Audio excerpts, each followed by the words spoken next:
You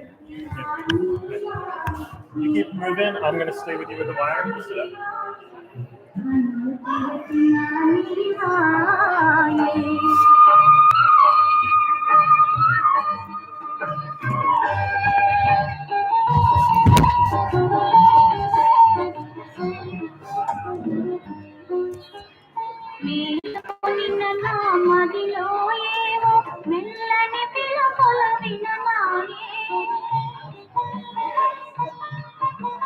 మేలుకొనిన నా మదిలో ఏవో మెల్లని పిలుపులు విననాయే పులికి పాటతో హృదయ వెదక నా హృదయ పలకముల నీవాయే కనులు తెరచిన నీవాయే కనులు మూసిన నీవే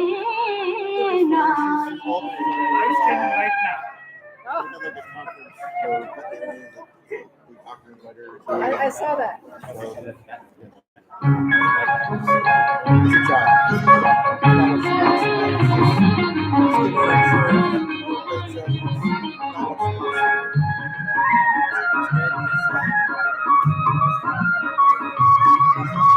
మౌనముగానే మనసు పాడిన వేణుగానమును వింటిదే గెలుపక తెలిపే అనురాగము నీ కనులనే కనుగొంటిలే నీ మనసు నాదనుకొంటిలే మౌనముగానే మనసు పాడిన వేణుగానమును వింటిదే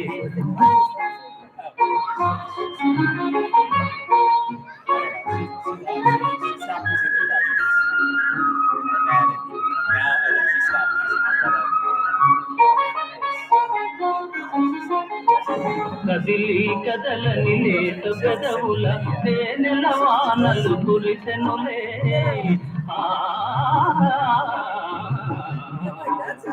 కదిలి కదలని లేత పెదవుల తేనెల వానలు కురిసెనులే ఆనందముతో అమృతవాహిని బోలలాడి మై మరచితిలే మౌనముగాని మనసు పాడిన వేణుగానమును వింటిదే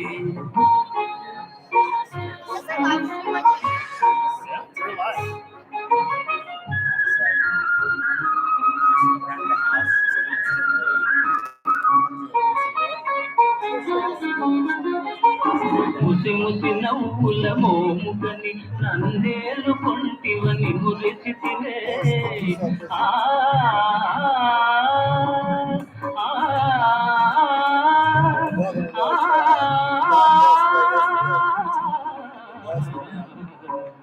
ముసి ముసి నవ్వుల మోముగని నందేలు కొంటివని మురిచితివే రుసరుసలాడుతూ విసిరిన వాల్జడ వలపు పాశమని వెదరితిలే మౌనముగానే మనసు పాడిన వేణుగానమును వింటిదే తెలుపక తెలిపే అనురాగము నీ కనులనే కనుగొంటిలే నీ మనసు నాదనుకొంటిలే మౌనముగానే మనసు పాడిన వేణుగానమును వింటిదే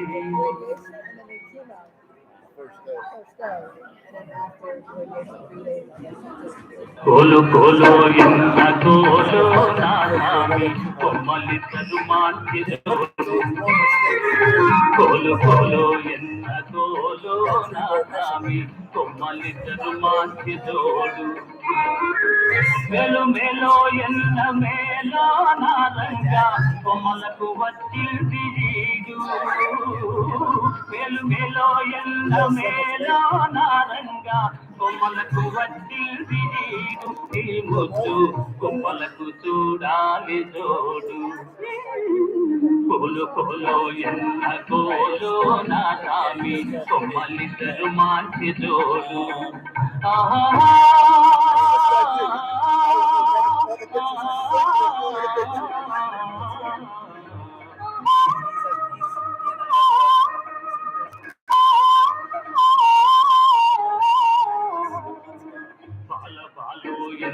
బాలో నిన్నమ్మి అందాల గారాల బాల బాల బాల బాలో ఎన్న బాలో చిన్నమ్మి అందాల గారాల బాల బెల బెలో ఎన్న బెల పెద్దమ్మి చిలకల కులికేను చాలా బెల బెలో ఎన్న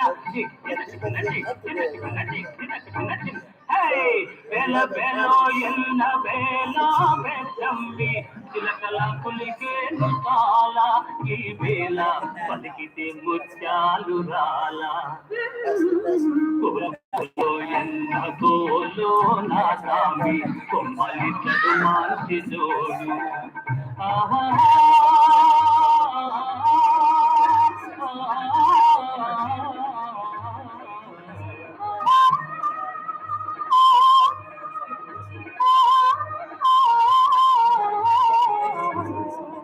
ముక్కుపై నుండి కోపము చిత్తెమ్మ మనసేమో మంచిది పాపం ముక్కుపై నుండి కోపము చిత్తెమ్మ మనసేమో మంచిది పాపం ఇంటికి వెలుగైన దీపం బుల్లెమ్మ కంట చూసిన కోము తాపం ఇంటికి వెలుగైన దీపం బుల్లెమ్మ కంట చూసిన కోము తాపం చల్లుంటే ఎందురానిదు ఏ రూపం కోలు కోలో ఎన్న కోలో నా సామి కొమ్మలిద్దరు మంచి తోడు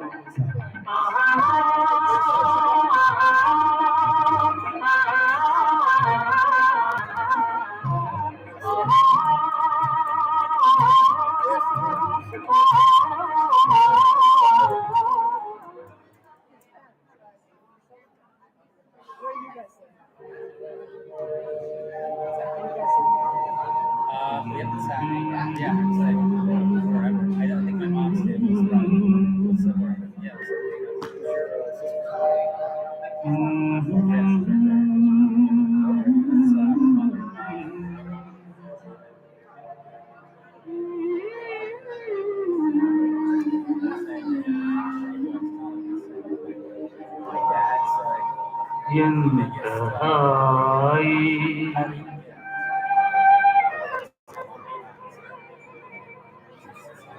ఎంత హాయి రే ఎంత మధురమే హాయి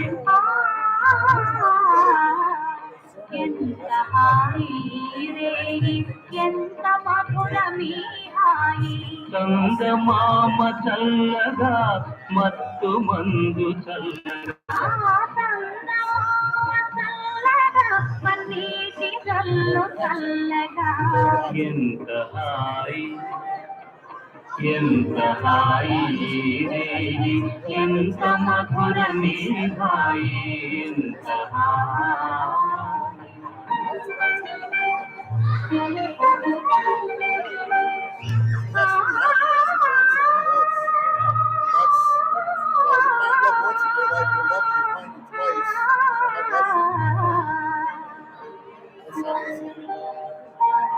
ఒకరి చూపులొకరి పైన విరి చూపులు విసరగా ఒకరి చూపులొకరి పైన విరితాములు వీసగా గిరితాముల పరవడిలో విరగమతి చేయుంపగా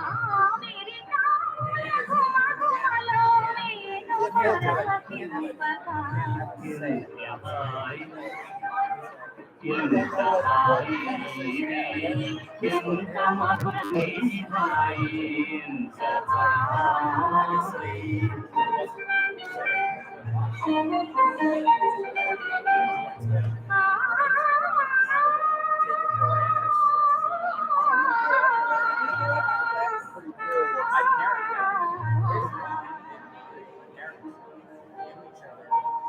ఆనరాని కోయిలలు మనల మేలు కొలుపగా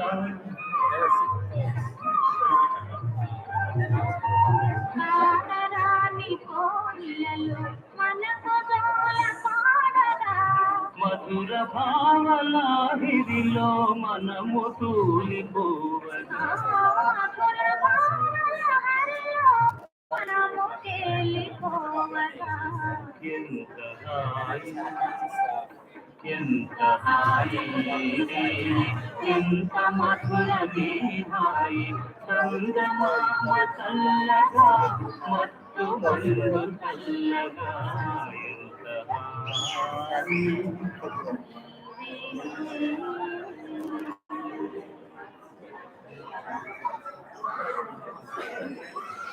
వేషము మాటను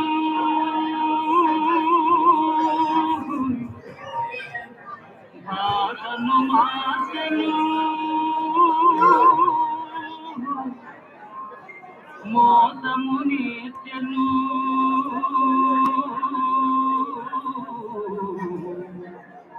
అసలు తానే మారను అయినా మనిషి మారలేదు అతని మమత తీరలేదు మనిషి మారలేదు అతని మమత తీరలేదు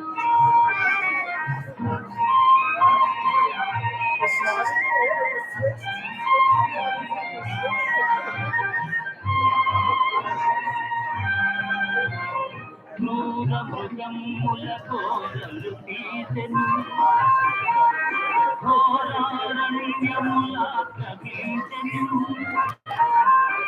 క్రూర మృగముల కోరలు తీసెను ఘోరారణ్యముల కవించెను హిమాలయముపై జెండా పాతెను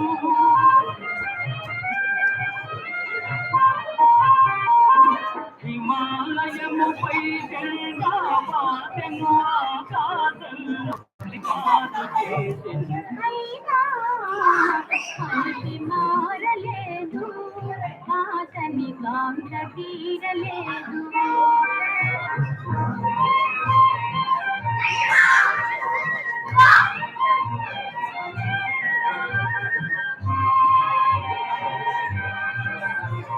పిడికిలి మీదని హృదయములో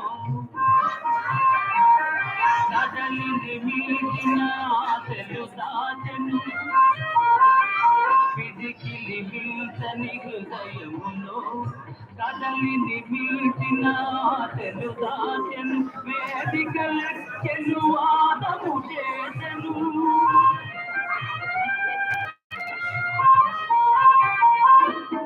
వేదికలెక్కెను వాదము చేసెను త్యాగమే మేలని బోధలు చేసెను అయినా మనిషి మారలేదు అతని బాధ తీరలేదు వేషము మార్చెను భాషను మార్చెను మోసము నేర్చెను తలలే మార్చెను అయినా మనిషి మారలేదు అతని మమత తీరలేదు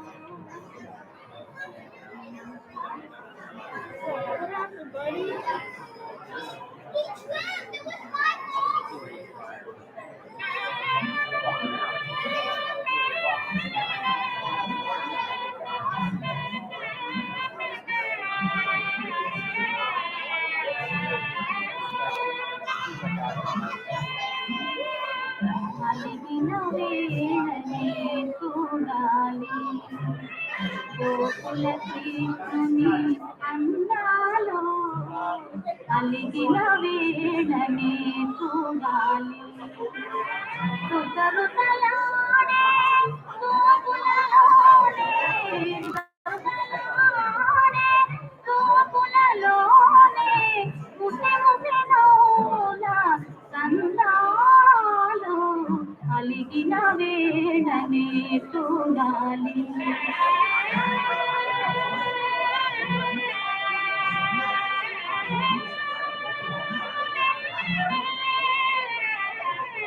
అల్లన మెల్లన నల్ల పిల్లి వలె వెన్నను దొంగిల గజ్జెలో కల్లన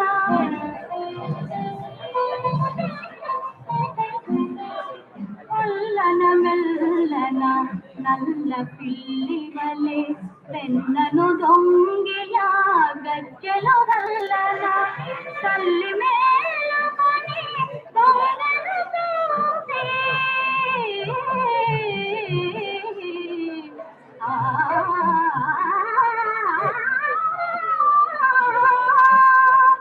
తల్లి మేలుకొని దొంగలు చూసి అల్లరినేమని అడిగినందుకే అలిగిన వేళనే చూడాలి గోకుల కృష్ణుని అన్నాలో అలిగిన వేళనే చూడాలి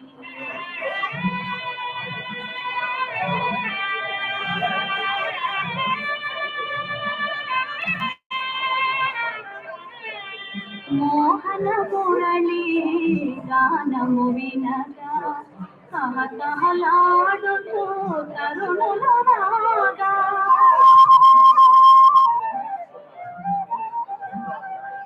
మోహన మురళి గానము వినగా కహకహలాడుతూ తరుణులు రాగా దృష్టి తగలనని గడితీసాదా దృష్టి తగలనని గడితీసాదా కలలు పాటుగా దాచినందుకే అలిగిన వేళనే చూడాలి గోకుల కృష్ణుని అందాలు అలిగిన వేళనే చూడాలి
मेरी पागल चाहते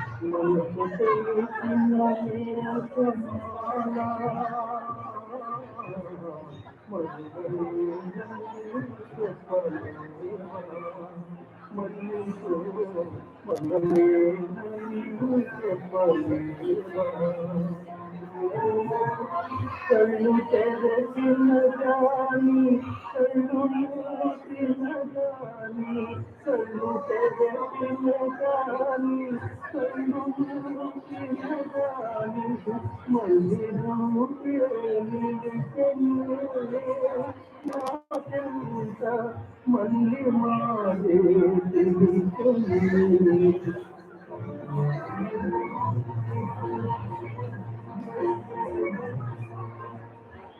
గాలి గుండెల మేఘమాల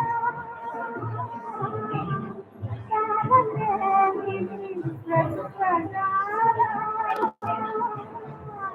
గాలి గుండెల మేఘమాల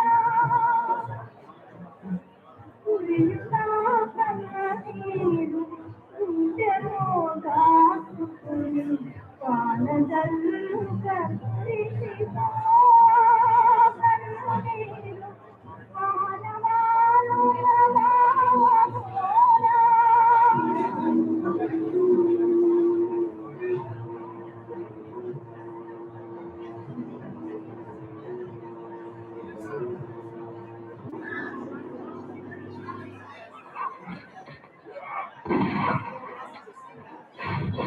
ఎప్పుడు వచ్చాం కాదన్నా బుల్లెట్ దిగాలి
శంకరా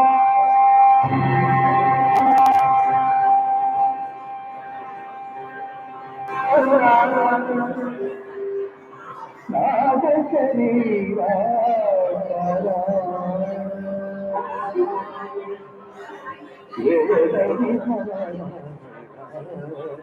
వీరేశ్వరా శంకరా నాద శరీరా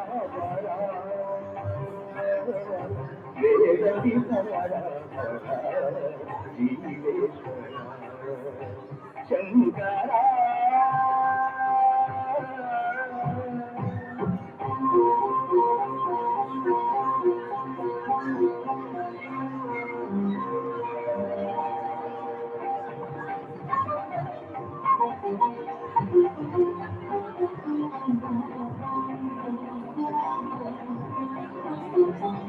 ప్రాణము నీదని గానమే నీదని ప్రాణమే గానమే మౌన విచక్షణ గాన విలక్షణ రాగమే యోగమని ప్రాణము నీదని గానమే నీదని ప్రాణమే గానమని మౌన విచక్షణ గాన విలక్షణ రాగమే యోగమని నాదో ప్రాణము చేసిన వాళ్ళను నీ వాడను నేనైతే నాదో ప్రాణము చేసిన వాళ్ళను నీ వాడను నేనైతే కవిందజిత హిమగిరీంద్రజిత కందరాలీల కంకరా నిర్మిత్నగానమిది అవధరించరా స్వీకరించరా శంకరా నాద శరీరా శంకరా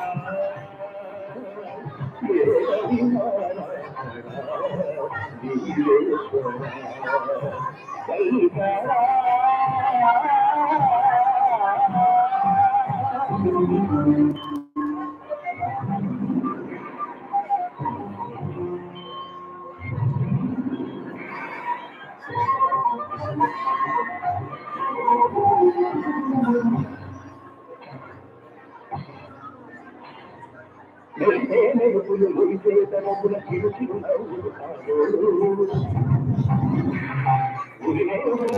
హరిన కనల సిరి చిరుమలు మెరుపులు మురిసేతనముల చిరు నవ్వులు కాబోలు హరిన కనల సిరి చిరుమలు కాబోలు భగవతాన శివసూగంగా హరసుదారిన శివగంగా భగవతాన శివసూగంగా హరసుదారిన శివగంగా నాగాన హరిను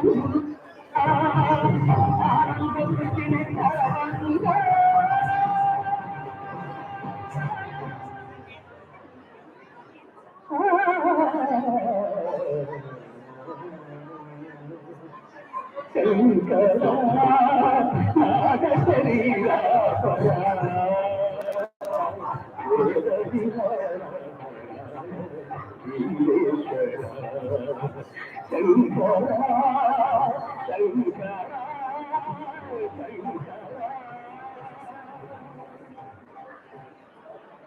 మరి చిత్ర విశేషాలు కూడా లేటెస్ట్ అప్డేట్ కోసం మా టీవీ ఛానల్ ఇప్పుడే సబ్స్క్రైబ్ చేయండి.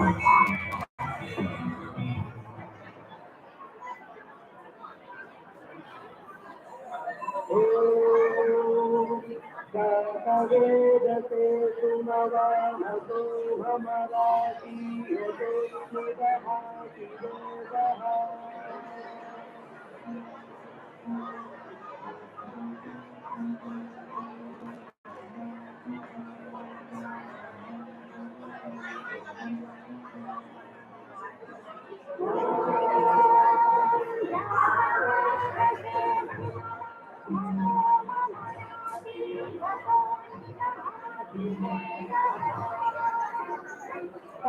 పరస్పరుపదతి దుర్గావిధి వానరేవ కింపు దురితాద్యగ్నిః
Good morning, everybody.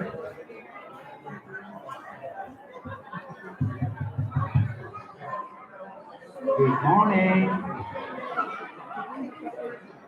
Good morning. Good morning. May I request everyone to please settle down? Hello, back there.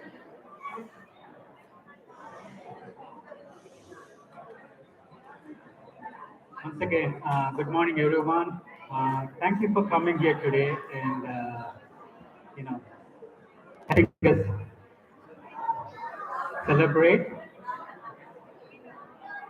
That's good. We can turn it up.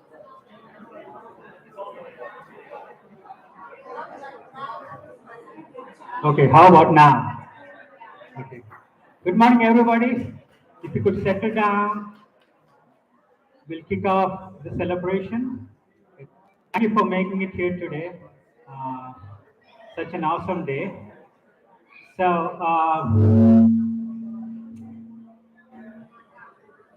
Sashank, why don't you head over and start Dad's tribute?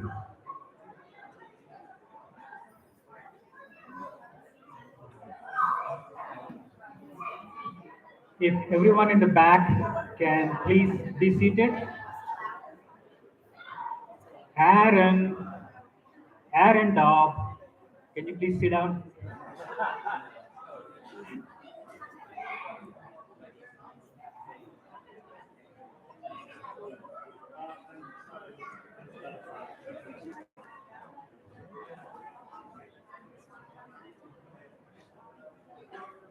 Okay, Sashank.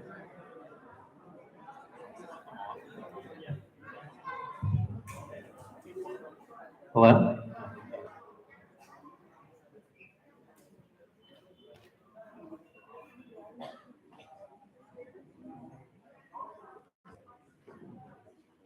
Okay.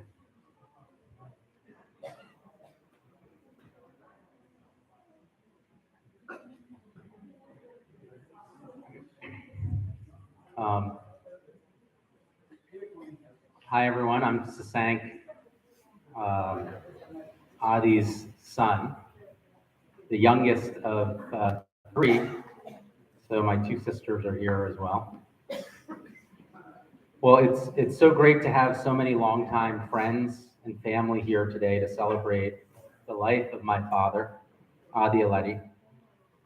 To think it was only a month ago that many of us were together singing bhajans to send him good energy. What a blessing that we had the opportunity to do that with him.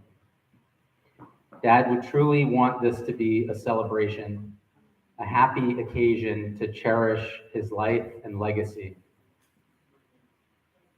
And just as he said on the day of the bhajan, I can hear his innate introvert saying today, "Who are all these people and when can I go home?" That's what he said.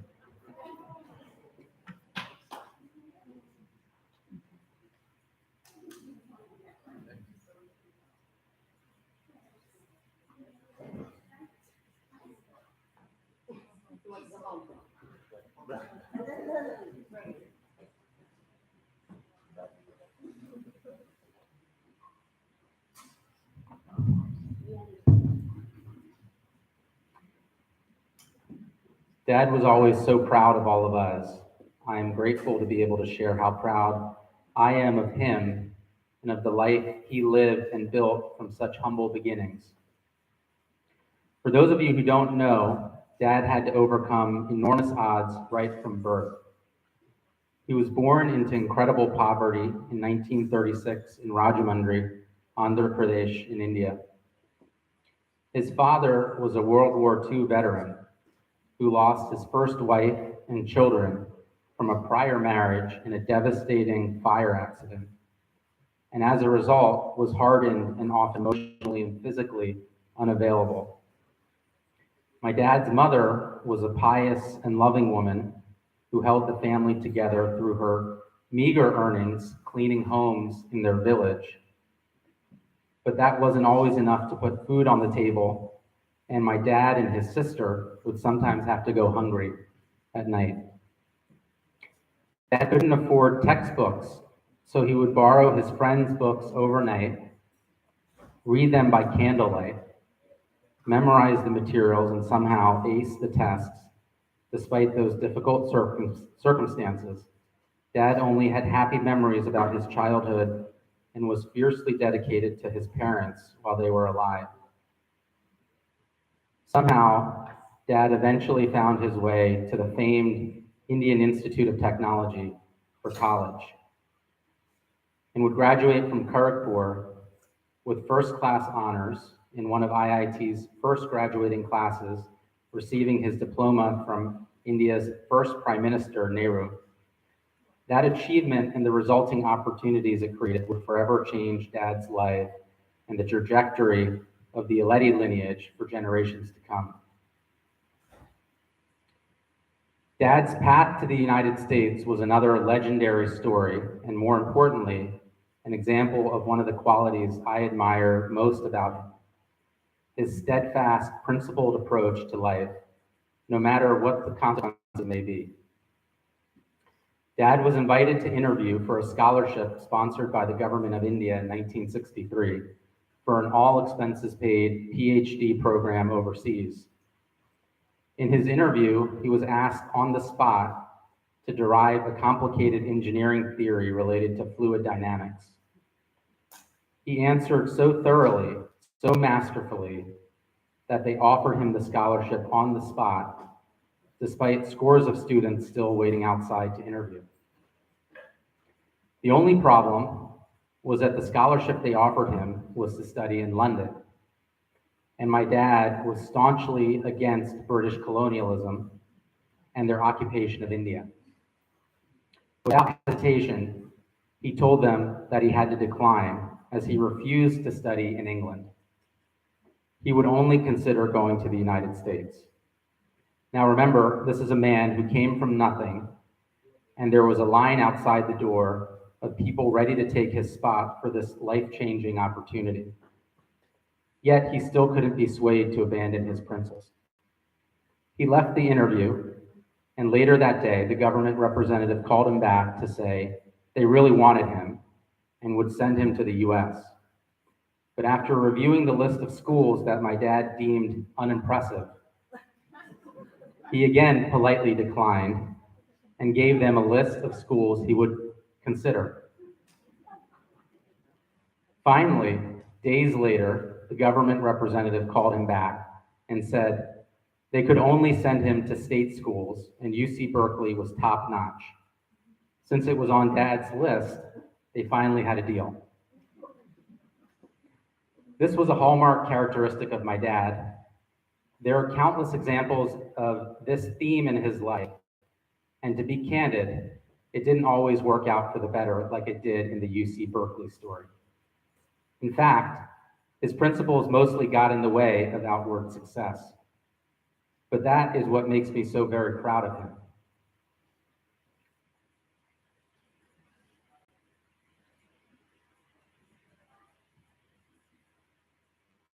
Adherence to his principles is what gave him joy. It's what gave him meaning. He was unconcerned with the personal sacrifices that may be required. This is one of the great lessons Dad has given me and something I reflect on and try to emulate in my own life.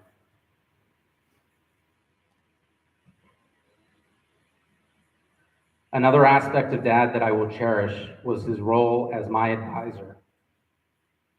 I will miss giving him a call on my ride home from work or sitting down at the kitchen table to share the ups and downs of my day and get his advice on life, from topics big and small. He had a unique ability to be unapologetically candid and unbiased while still being caring and emotionally supportive. His wisdom was simple yet profound, and I found his advice to be so grounding and clarifying. I admired that he never allowed himself to come to those conversations with an agenda. He never once tried to persuade me to come to the right answer or an answer that made him more comfortable. He would just listen, ask questions, and through those interactions, I walked away more assured, more certain of what my heart was telling me. His job was simply helping me to find the answers within myself. One time, when I was in high school, I was at the Jersey Shore with friends and was the designated driver for a bunch of rowdy teen boys. Dad surprised me by telling this story in his speech at my wedding, so I guess it's now part of the public record. I got into an accident with a parked car and made the poor snap judgment to speed away like it had never happened. Luckily, no one was hurt. Of course, I was pulled over, and me and my friends were taken to the police station, and I had my license suspended. At 2 a.m., Dad received a call from the Ocean City Sheriff's Office saying he had to come pick up his son and bring him home. My dad said, no, he got himself into the situation and he'll have to find a way out. Even the police officer was like, who is this guy? I'm sure if it were my kids, I would be speeding down the Atlantic City Expressway in a rage, thinking of all the ways I was going to teach them a lesson. I'll never forget coming home that day, once I figured out how to get a ride, feeling horrible about myself.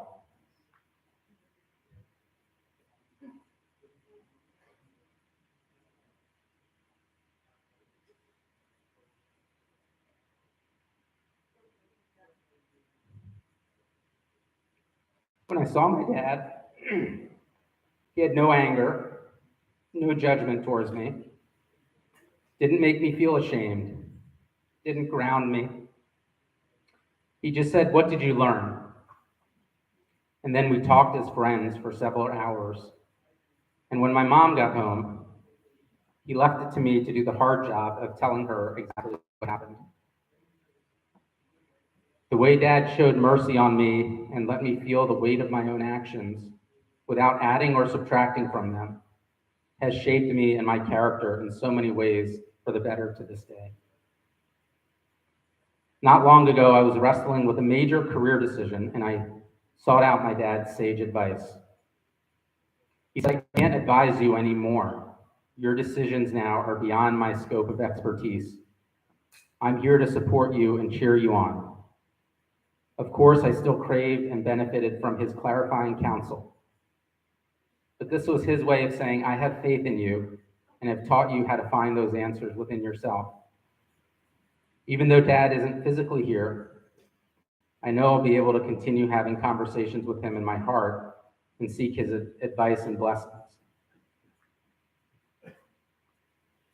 There are so many ways Dad's legacy will live on.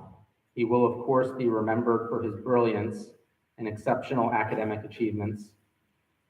He will be remembered by generations to come in the Aleti family for taking bold risks to establish roots in the United States in 1964, for which future Aletis, Doties, and Johnsons will be able to trace their good fortune.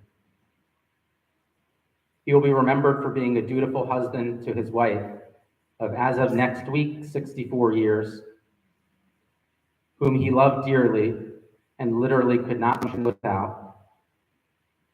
He'll be remembered for being a proud, oh so proud, father of his 3 children, their spouses, and his 9 beautiful grandchildren, all who adored him. As for me, Dad, I will remember you for your comfort, for being a tender and sweet man. Like when I would fall asleep on your chest as a child with Swati and Padma on each side, as you sang Ghantasala songs with that melodious voice of yours. That was heaven. I'll remember you for your dignity, always in a button down and slacks, smiling, freshly showered, and doused with half a bottle of Polo Blue Cologne. I'll remember you for your generosity and intentionality. In times when you could have been tough and powerful, you chose instead to be supportive and understanding. I'll remember you as a man of uncompromising integrity and honesty. No matter what was at stake, you were willing to get in the arena of life and take some chances, even if it meant getting beat up and even knocked down. For that, you have my deepest respect. Most of all, Dad, I will remember you as my unwavering best friend and my proudest supporter.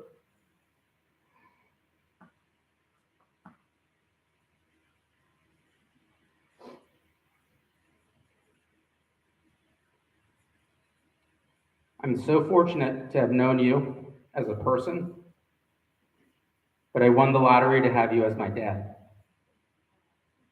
I pray your soul rests in peace, knowing that Mom is cared for, and you have given us all so many lessons and memories to hold on to.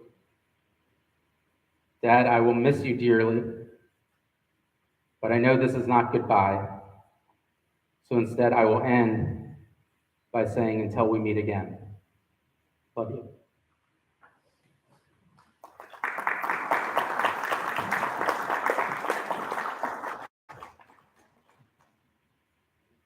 So you heard from the prodigal son and the youngest.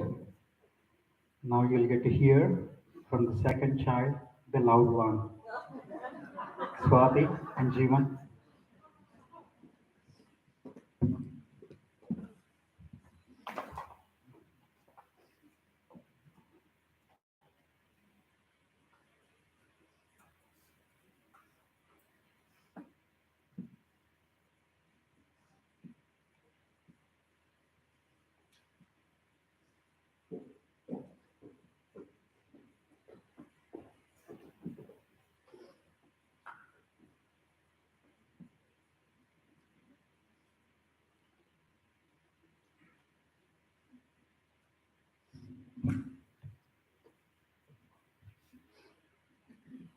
I just want to thank everybody for coming today.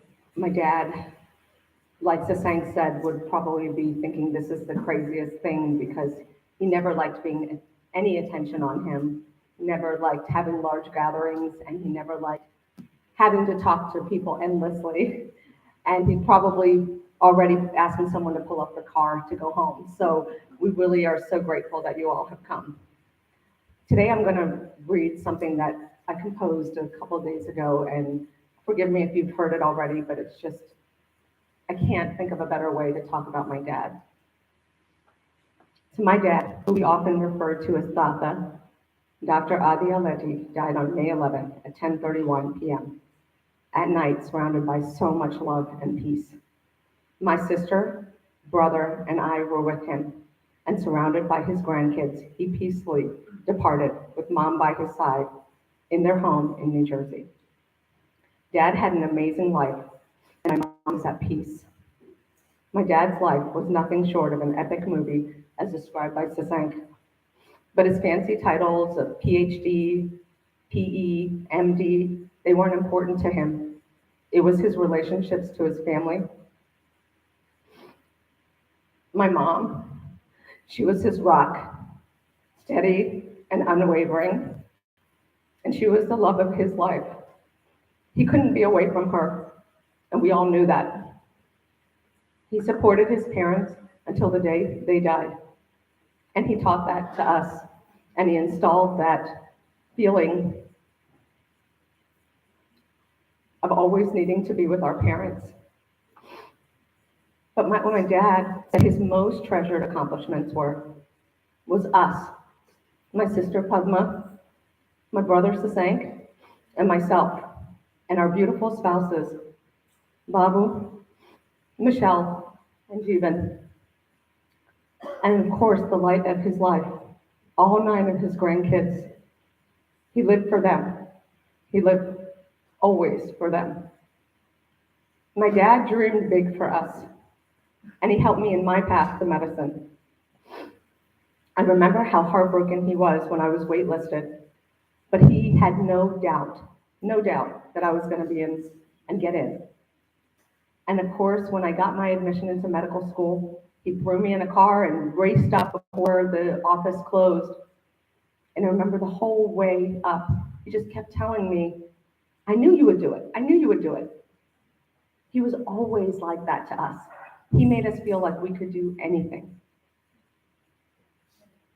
He also told me how proud he was that I was following in his footsteps, but he never put that on me when I was trying to become a doctor. He just silently listened and always would say, whatever you want to do, that's what I want you to do. He was our biggest cheerleader.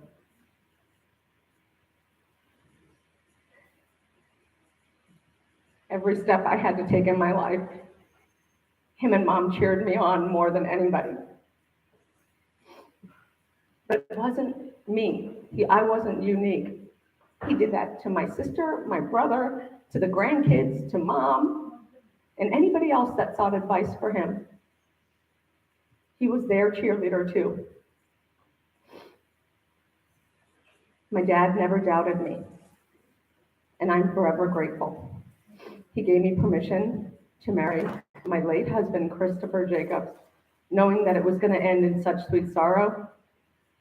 He knew I was confident in my decision and told me it was not his job to stop me. It was only his job to support me. He and mom, again, were my cheerleaders, encouraging me to move on and live life. And when I was left to marry my love, Jeevan, they were by my side once again and showed the rest of the world how to set an example of selfless, loving parents. He knew I knew that this was perfect for me and my daughter, and he never wavered in his support to me. For this, I will never have enough to repay that debt. The end of his life was so special. My dad gave me the gift of being his final doctor. I listened to his last heartbeat by putting my ear on his chest as my sister counted down the minute so I could pronounce my father's earthly departure. As a physician and a daughter, I could ask for nothing more. I will miss you, Dad, but I know your life was so well lived that there are no regrets. We know he's in the hands of the Lord. We know that Swami has greeted him with all his friends and family, including my father-in-law, who just departed too. Mom will be cared for by all of us. She too is the light of our life. And until we meet again, Daddy, I will always love you.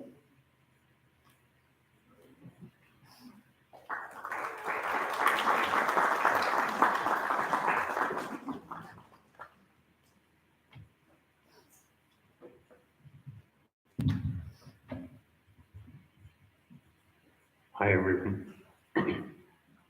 Thank you for coming today. And as the saying said, what an amazing life Dad had. Everything from coming from his, starting days in elementary to IIT to medical school. And when you think about it, you just can't help but stare in awe at his accomplishments. But you know what? That's not the man I knew. When I think about it, I can't help but smile a little bit about how, on the surface, he was that grumpy old man that you think of, but then he was the sweetest grandfather to his 9 grandkids. Or how he would always smack his lips at the taste of his favorite red wine. Or how even when we went to Italy with him and Mama, he just wanted Indian food. We're in Italy, Papa. We want Italian food, not Indian food. But there was one thing that he and I had in common. He and I were not the greatest of conversationalists. And if you know what, if you ask our respective wives, they'd also agree with that 100%. But he and I had a relationship where we could just be, and everything was good. It was the small things between us. I would just come by him, and he would just put his hand on my shoulder and just give a little squeeze or a pat. Or that little chuckle that he had every time I tell him a small story. He was always present without there needing to be a lot of dialogue between us. Dad was quiet, but he could be loud. And as I said earlier, he was grumpy, but he could also be very sweet. And then when I think about his life and how he lived it so richly through all the turns in his life, he was steadfast. He was steadfast in his love for his family as we were in our love for him. Thank you.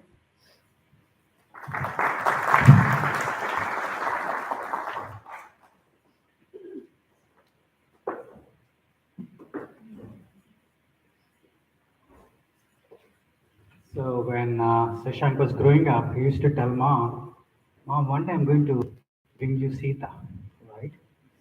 And then he ended up bringing Michelle. But, all jokes apart, she's been more than Sita. Michelle, want to come and regale us, like how you managed to win our dad? Good morning. So I'm Michelle, Sasank's wife and Dad's daughter-in-law. Sasank and I are fortunate to have 4 parents to whom we can turn to for strength, help, and sage advice. We are so blessed. Over the course of the past 23 years of Sasank and my relationship, we often turn to Dad for his perspective about business school, career decisions, kids, other things. And as Sasank said earlier today, the power of Dad's advice was that it gave us our inner confidence that we have the answer within ourselves. I'm looking to the grandkids. You guys have it in you.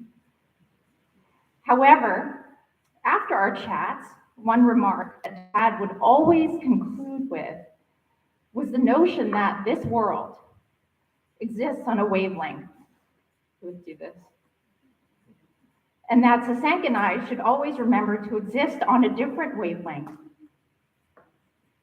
By this, he encouraged us, and I think this is true for everyone in the family, not to be swayed or deterred by the ups and downs of life and its challenges, but to remain steadfast and disciplined in one's goals and values. and to stay detached from worldly things and from worldly matters and to stay focused on making a positive, meaningful difference in this world. Well, Dad, here we are on this side of life, and there you are on another wavelength. A beautiful, peaceful, joy-filled wavelength, I'm sure. I pray that your words will continue to guide us through the ups and downs of life, and that we continue to keep our hearts and minds with you on your wavelength. So thank you all for being here today. And I'd like to introduce Babu again. Thank you. We'll keep this moving. Less comments. The triplets, where are they? Dad was looking so forward, to being a grandfather. Little did he know that, instead of praying, he would have a Category 5 storm coming into his life, right, upending everything. Come on, kiddos.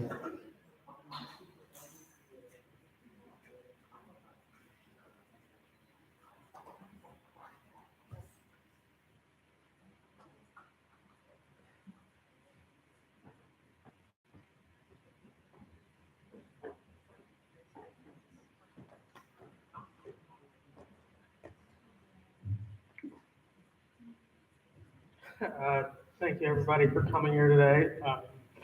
I'm sure Tata would have already been saying, Navi, get the car, Sai, take me to it, and take me home.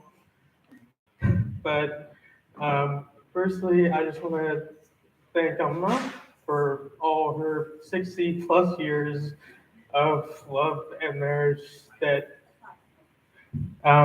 she gave to Tata. I just keep thinking of one of the last times I got to talk to him, and it just represented his boundless, unearned enthusiasm and confidence in his family and grandkids. I was showing him a picture of Kieran where he was about 6 months old and just got a haircut. And Kieran was babbling and babbling and babbling, and Tata had this look in his eyes of wonder and amusement. And he said to me, without any sort of sense of sarcasm or unearned confidence, he's just like, "That kid is going to be president one day."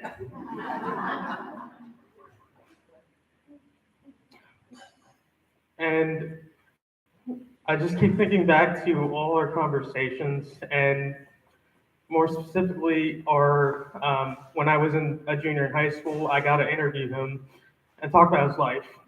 And going back to during the first 20 minutes, he was talking about his life in the most boring, monotone way possible.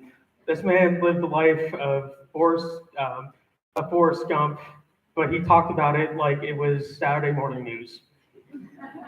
But then, when he started talking about he said with absolute wonder in his voice the amount of stuff you did, from joining the Peace Corps to teaching classes at Berkeley's to raising his 3 kids. I used to joke with him, "Hey Tata, you wouldn't have made it 20 years without him." And he looked at me with absolute certainty in his eyes. He's like, "You're 100% right." Last, to leave off, I just think of this quote from a song of Achilles. I would recognize you in total darkness, were you mute and I deaf. I recognize you in our lifetime entirely, in different bodies, in different times. And I would love you in all of this until the very last star in the sky burnt out into oblivion. You are a rock, and you are his rock, and we love you.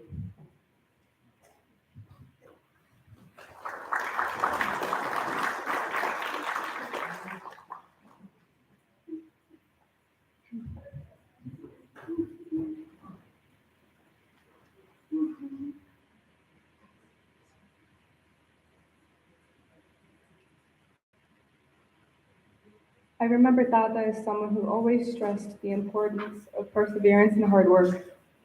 The amounts of energy that he put in to support his family allowed all of our generations to flourish.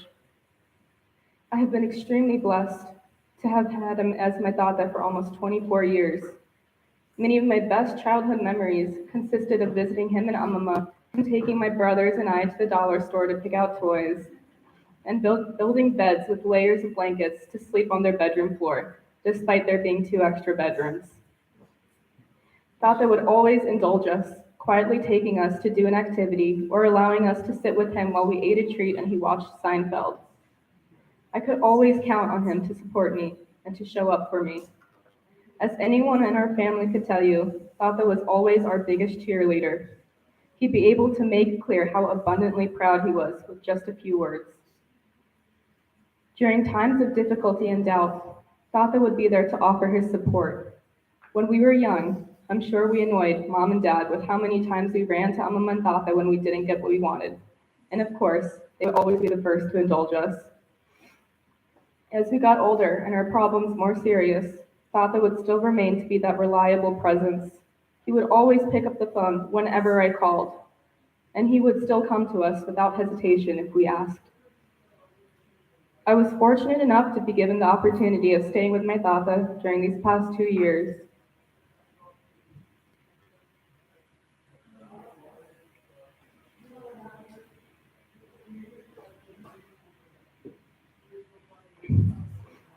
The day we discovered his diagnosis, I was by his side. We spent the entire day going from urgent care to the hospital waiting room, and finally, after hours and hours, he was seen by the doctor. We had no idea what was going on, but I remember feeling so helpless and worried. The moment we discovered what was going on, it was incredibly difficult to internalize the strain I felt at that moment. Tata, who despite going through the most exhausting day and barely having the energy to speak, found the spirit to reassure me. He said, "Nandi, I am going to be okay. It's going to be okay." I had been entrusted to take care of and support him, yet he turned that moment into one of support for me. I reveled at how selfless and dignified his demeanor remained. He spoke with such an unshakable strength and a calmness that made his voice so memorable. And when I think about that moment, I still feel as if he's in the room with me. In times of difficulty, I will always remember his words of reassurance and take strength from the memories of his unwavering presence. During the time I stayed with him, I could always depend on him to give me an excuse to leave events early. He'd tap my arm and say in earnest, "Nandi, take me home," or "Put me in the car now." Tata, you never again have to ask that question, because you are finally at your eternal home. I know you are watching us from above, and I pray you continue to guide me in my life's endeavors. Thank you for your endless love and support. I am truly humbled and blessed to be your granddaughter.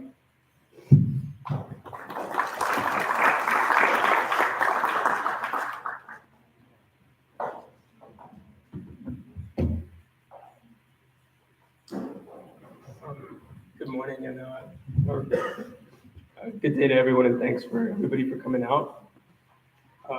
My Tata was not only my hero, in my opinion, he was the embodiment of love. We've all heard of the hardships that he had to endure growing up, the odyssey he took here to establish his family, and his many achievements, both academically and professionally. What I got to do was spoiled by his fun side. We would always wake up in the middle of the night, take our trip downstairs, eat up rice, mix it with perugu, and put avocado on the side, and that would be our midnight snack every single day. I was unable to sleep in a room by myself because I would always sneak into my tata's room, put blanket on the ground, and sleep right in front of their bed. Until I was 13, I don't think I had the ability to just sleep in a room by myself if his presence was not there.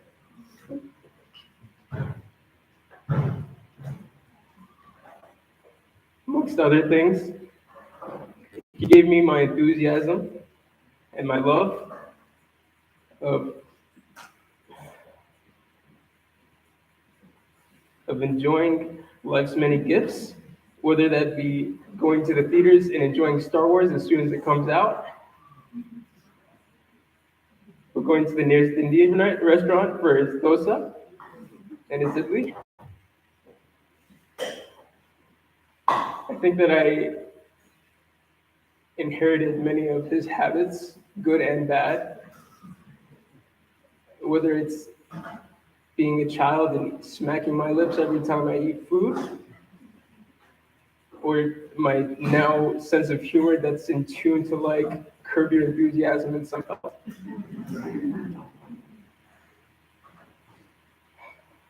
To my alma mater, your example and your principles and your faith in Swami have been a beacon to all of your grandchildren. Your faith and your love to your husband has shown us all what true love really is.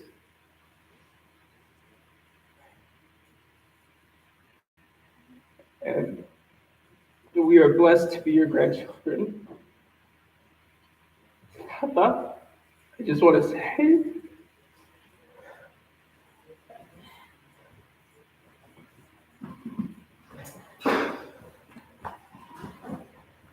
rest easy and be at peace. I love you so much. Here.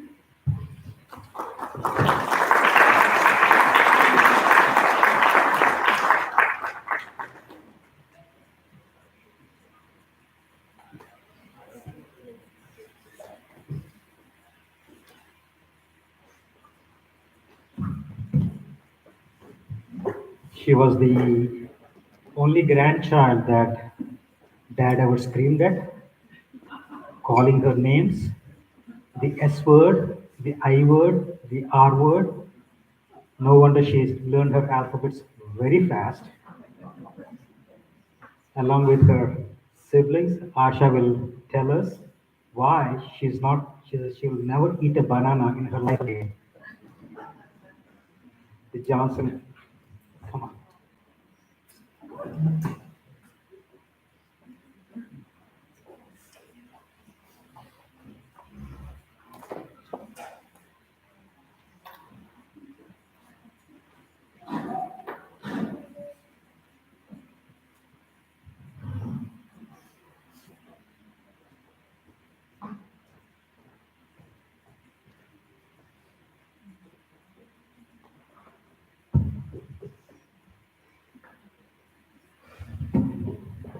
My name is Asha. I'm the second oldest granddaughter. Okay, if you're wondering about the banana story, as a literal child, there was a time I dropped a banana on the ground. Papa was so upset that he called me a stupid idiot. I was maybe 2, but that's not the speech I'm here to tell her about. I just want to clarify some things. So I'm Asha, I'm the second oldest granddaughter, and that means that some of my earliest memories are with Tata and feature him. From watching game shows with him, to sleeping in between him and Amama and falling asleep to the pattern of their snoring. One of my most prominent memories with Tata is his famous life story, which my uncle told you. I'm sure we all know it, and his path through IIT and Berkeley. He was basically a genius. And he was taught under Einstein's son, which is insane. I think that experience rightfully gave my father a lot of confidence in himself, which he continued to project on later on into his life. My Tata was single-handedly the most supportive person I knew. His faith in both himself and his family was a power that was truly unparalleled. Just last month, Tata and I were talking about college applications, since I'll be starting that process soon. And he told me with full confidence to apply to Harvard because it's easy to get into. My uncle went there, and if I know one thing about Harvard, it's not easy to get into. My Tata also told me that I shouldn't apply to his alma mater, Berkeley, because it's been going downhill recently. he told me I could get into much better places and that I should apply to every Ivy League, which I'm not gonna do, but don't worry. As you can tell, my papa was extremely confident in his entire family, maybe to a fault. But looking back, I think he was trying to teach us all a lesson. I think we should all learn from my papa to be more confident in ourselves and to honor his legacy by believing in what we're capable of. Thank you.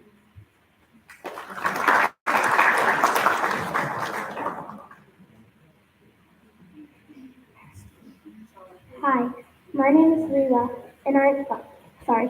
Hi, my name is Leela, and I'm the granddaughter of Adi Aleti.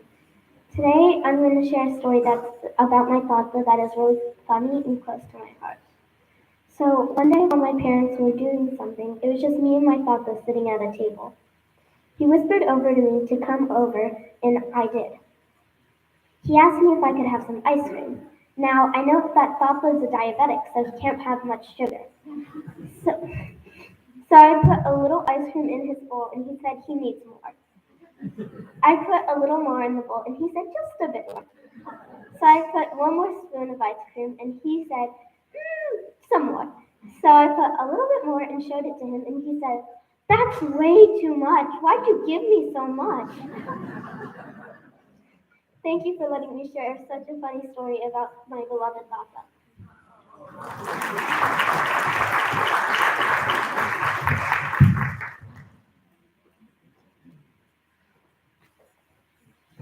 So many of you grandparents out there, right? I mean, you love saying that, hey, we got so many grandkids, we love all of them equally.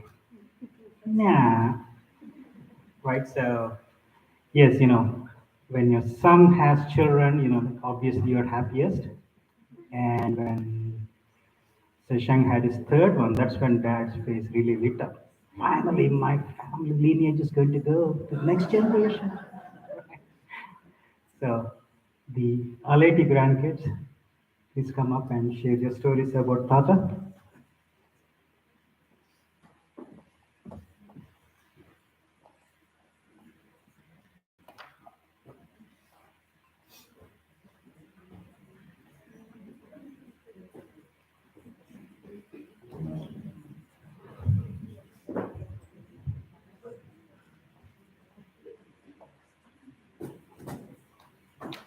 Okay, Kieran is going to go first, and instead of a speech, he wanted to sing a song. Hi, I'm Kieran, and this song really means a lot to me, and I think that it would like make me feel better because I really miss them. Somewhere out there, somewhere far away, I want you back, I want you back.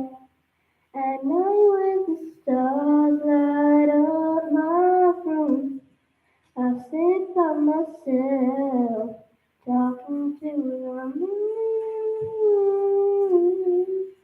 trying to get to you, and hold you on the other side, talking to my two old life. The six around, talking to the moon.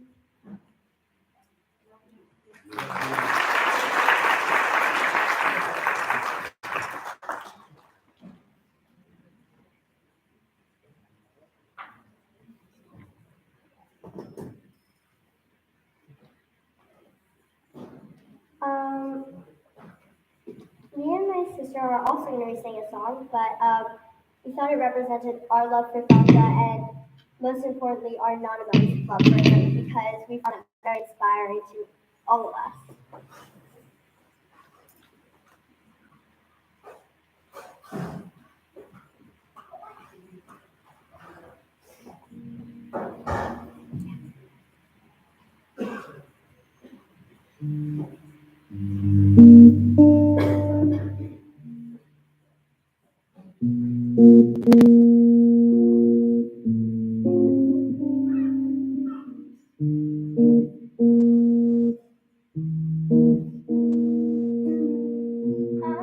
you in the dark. You lit me up. You make me feel as though I was enough. Then love over your shoulder. For a minute I was stone cold sober. I pulled you closer to my chest. Then you asked me to stay over. I said I've already told you. I think that you should get some rest. I knew I loved you then, but you never know. 'Cause I played it cool when I was scared of letting go. I knew, but I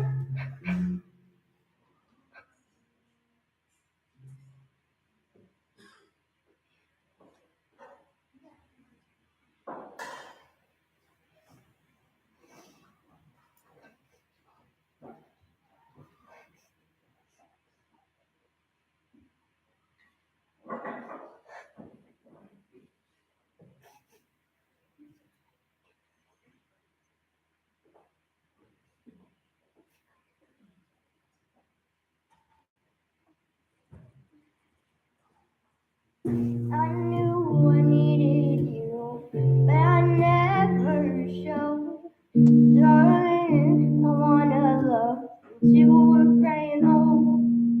Just say you won't let go. Just say you won't let go.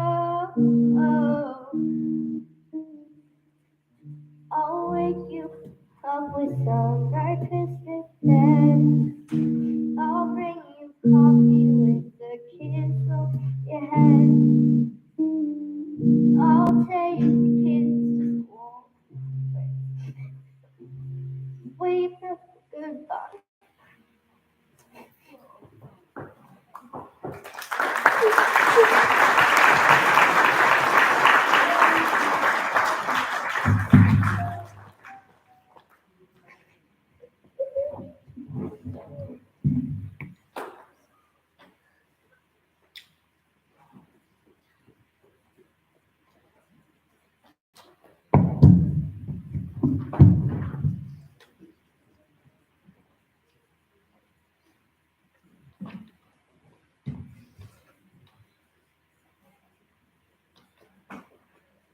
So these people, they entered into an alliance.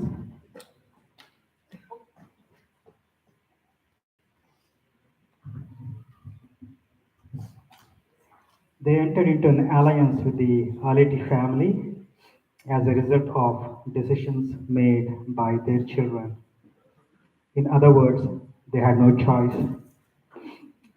I watched with amusement Dad's reluctance, then tolerance, and finally acceptance of them. How did they manage this mission impossible? Perhaps Shashank's in-laws?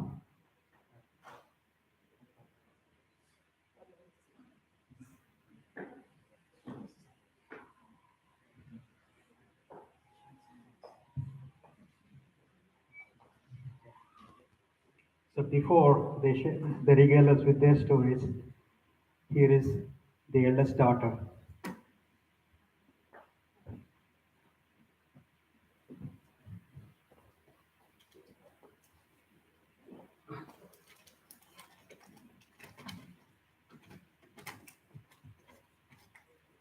Matrudevo Bhava, Pitrudevo Bhava, Acharya Devo Bhava, Atiti Devo Bhava.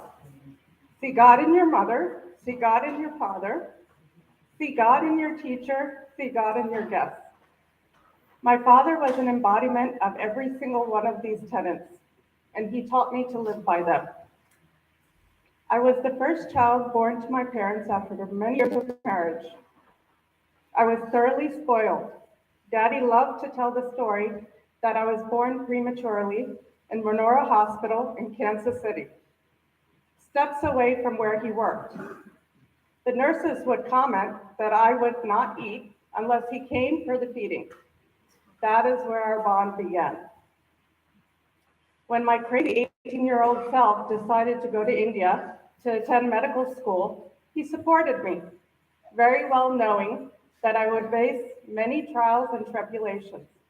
That's just the kind of man he was, taking risks and encouraging others to follow their heart and their dreams. He was a fearless straight shooter.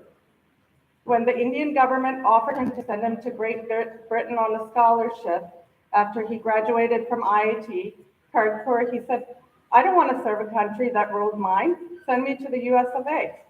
He arrived on these shores with $5 in his pocket and a big dream. During my stay in India, I was privy to his conversations with his sister. I learned of the hunger and poverty that was part of their everyday lives. When he was hungry, his mother would make rice and rasam, a type of spiced water, and mango pickle to fill their empty stomachs. For him, it would taste like amrit or nectar. They would both dream of the day that dad would make enough money to eat whatever they wanted. He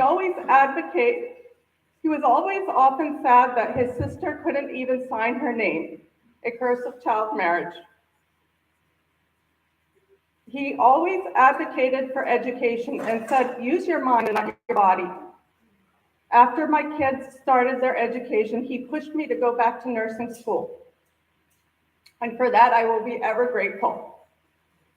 Daddy was by no means perfect, but Mom taught him to lead the way. Obstinacy was the foundation of his success. During summers, I would often go with him to the office and be his secretary. He had some incredible conversations during that 45-minute ride. I felt blessed to witness his interaction with our beloved Baba, an exchange during which Swami himself signed the plans for the Sarvadharma Center. He had a special relationship with my triplets. The philosophy and character he taught them, there is more to life than just getting good grades and being disciplined. They learned the joys of caring for their aging grandparents. There is no college on earth that can give them the degree of character to have for life. When Avi was little, he would say, "Tata, you are my best friend. I am your father reincarnated, and you have to listen to me." Dad would often enjoy watching them play Rama, Sita, and Lakshman under those trees. "Daddy, you cannot fathom how much you will be missed. I feel a part of me is gone. But I derive comfort in the knowledge that you are received in heaven by Swami and joined by your team of angels, Nanama, Tata, Chris, and your sister. Send us your strength, light, and love. Watch over us. We will always love you, and we miss you terribly. Thank you."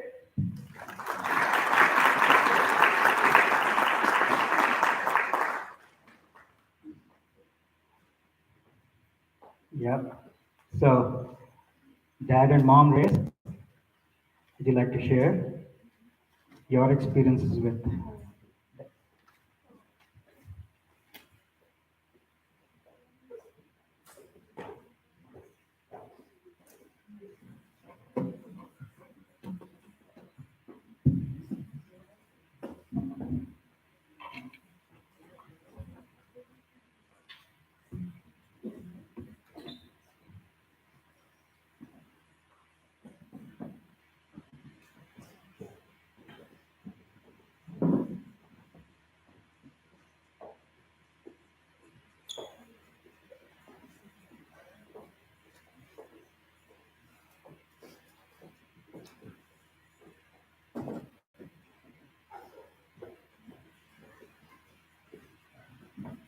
Namaste.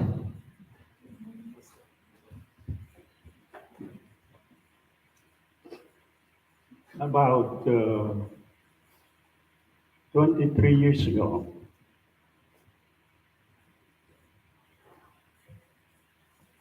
we met Ali and his family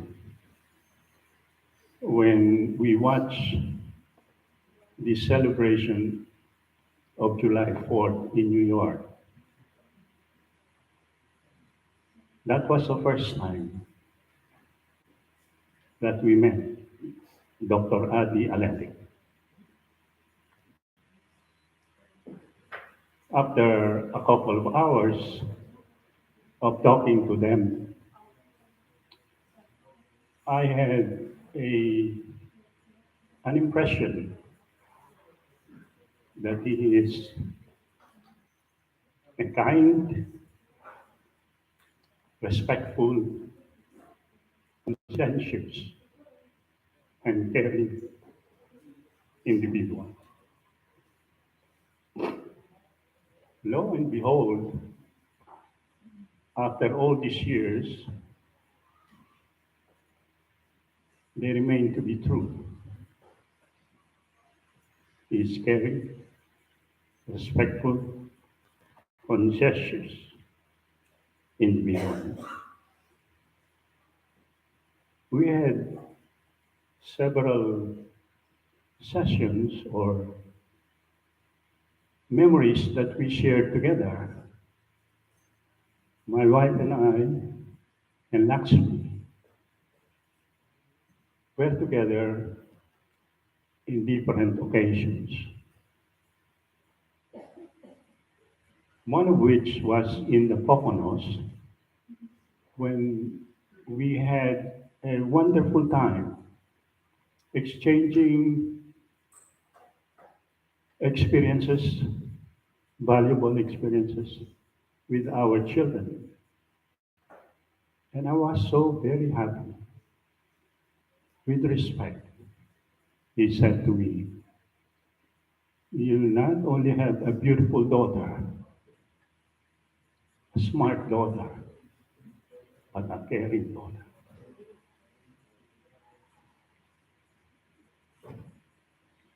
So I brought them, after those kind words, I brought them to the restaurant, an Indian restaurant, in a train. The Passad was a train, and we went there, and it was a beautiful occasion. We invited them to Florida,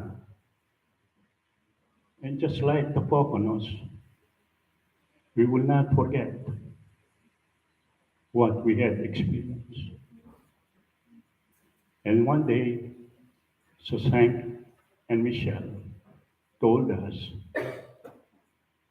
that Susank's dad and mom would love us to be an adventure in India. So we went to India with them. First time that we will witness the culture and the glory of India. And they were a great host to us. They brought us to the relatives proudly, introducing to us. What a wonderful experience we had. Adi is no longer with us, but his presence will be with us forever. You are at peace, Adi. You had already set great examples for your children and grandchildren, and to your friends and to us to emulate. Thank you very much.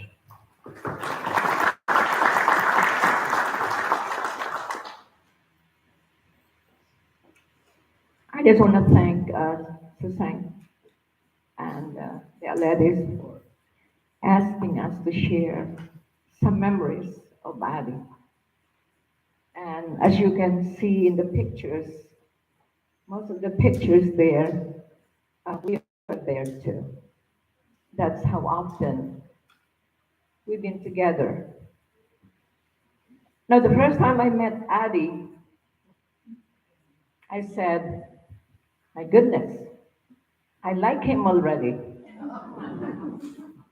He's honestly principled and decent and honestly stubborn. We used to talk about sports, politics. Oh, you can go on forever. Talk about politics.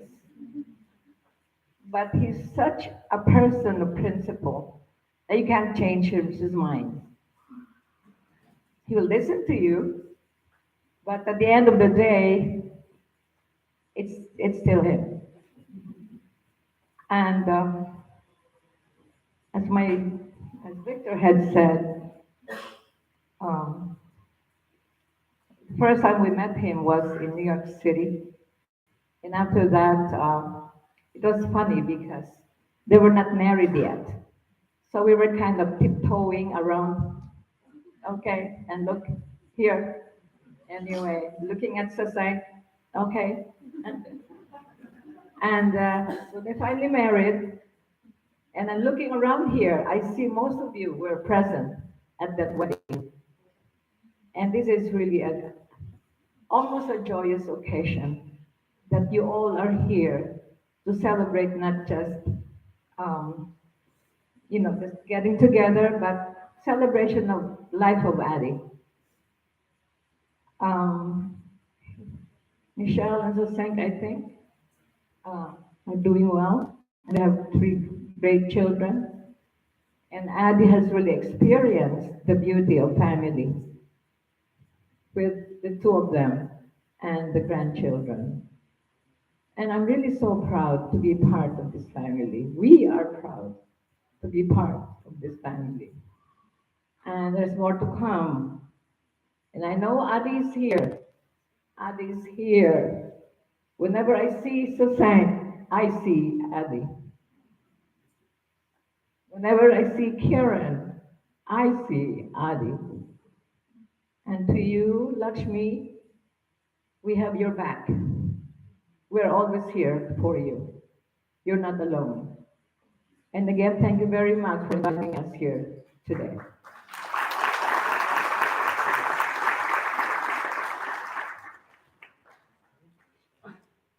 Krishnamurti uncle, would you please come up here?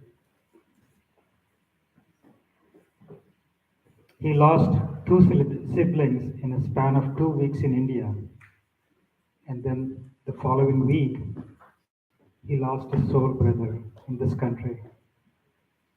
And yet here is uncle looking forward to share memories of the good and interesting times he had with dad all these years.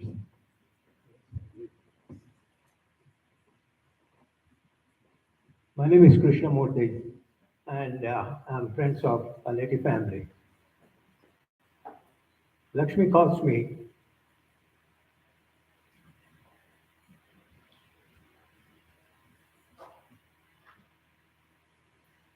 as her brother.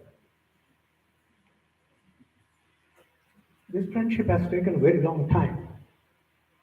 So it all started in 1987. I was working for Department of Environmental Protection, and Adi was too. But at least we know that both of us, we can know we are working for the same department. So there was a meeting in the department for the 2 divisions we were working in. I was working for solid waste, and Adi was working for hazardous waste.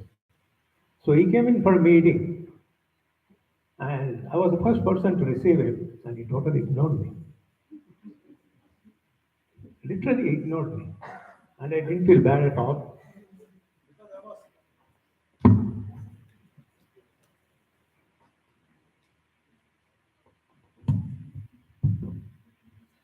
Because I was to be also in that meeting.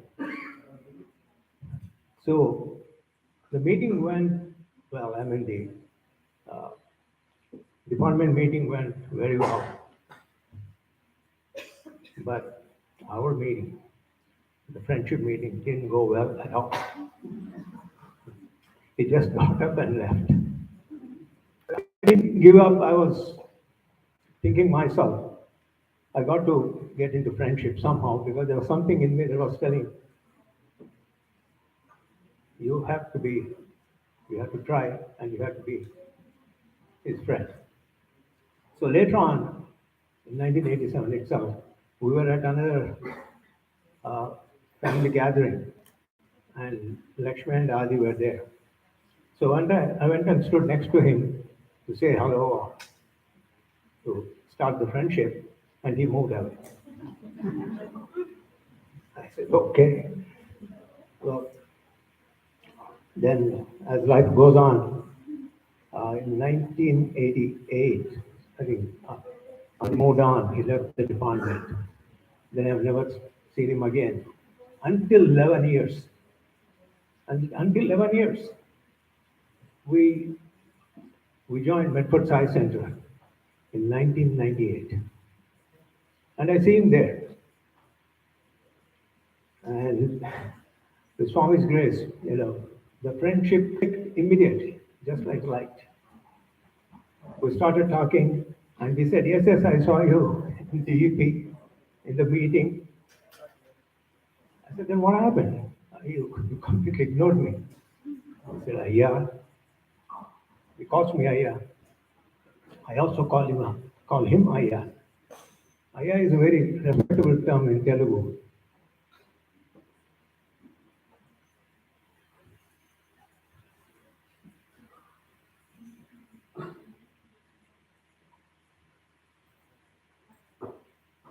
We only call elders Ayya. He's such a humble person. He started calling me also Ayya, although I was much younger than him. Anyway, we started talking every week. We meet for bhajans and we started talking, so friendship was increasing. And he started talking to me about Sarvadharma. At the time, I had no idea what is Sarvadharma. So he started explaining me, and he took me for the monthly meetings of Sarvadharma. So, and Sarvadharma was going through permitting process at the time.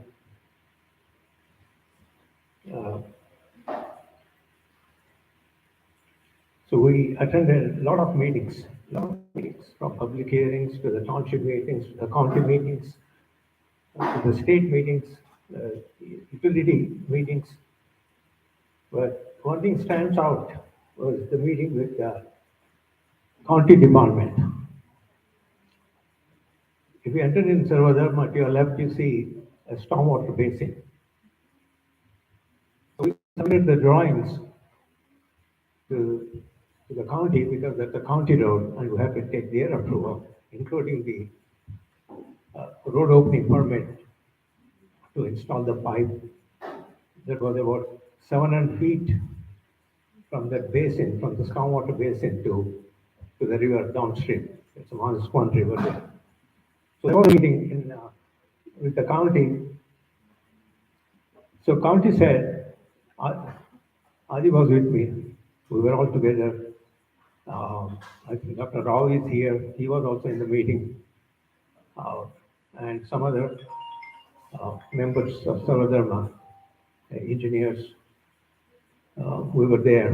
And the county asked, look, can you come up with your estimation, how much it's going to cost you to run your pipe to the river? And provide us your estimation. So, as we were talking, Adigaru is already making the calculations because he knows about that.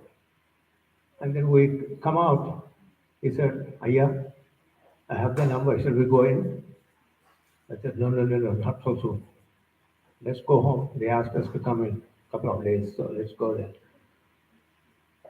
And moreover, you don't have your PE seal to put it on the document. So we got to go home. By the way, Adigaru, he has not one PE seal, but three, PE licenses, three PE licenses, one in New Jersey, one in South Dakota, and the other one in Missouri. So the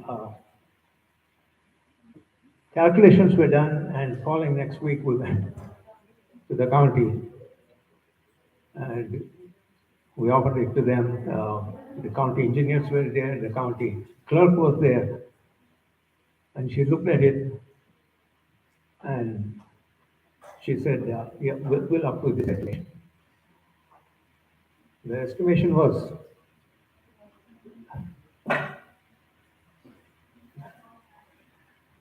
the way Adigar made that estimation, it was unbelievable. It was so less. I said, look, she's going to deny it. But instead, she approved it. And so we come out and he says, yeah, if I had known that, I would have lowered it more. So, that shows how he made these calculations accurately. The calculation was asked for because the county was running its own 24-inch pipe from 1 mile away to the river, and they said, we will make this contact, we will make this connection for you, including the road opening permit. You don't have to pay for anything. Just imagine all that would have costed us, served them a lot of money. But his involvement really helped. Like Swami said, put in your human effort, and he did. He did. So, but apart from that, the meetings were going on, and we also worked together on cars and car repairs. He has interest in car repairs, but I got to teach him from tools. He used to stand with me, and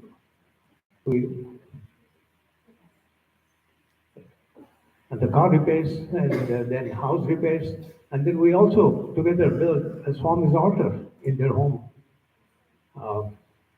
in Medford.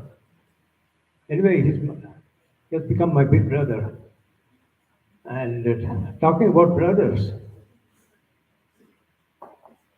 the last 4 weeks have been very tough for me. I lost two of my own brothers.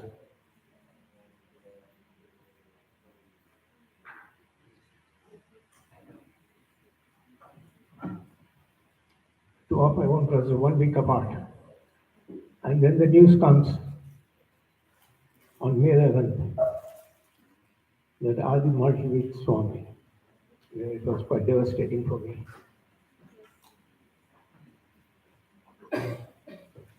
And then on May 13th, as funeral arrangements were going on, bhajans were offered in Sarvadharma Service Center in loving memory of Adigar. I conclude by saying only two things. The 25 years of friendship was too short for me. And I'm going to miss him a lot. Thank you.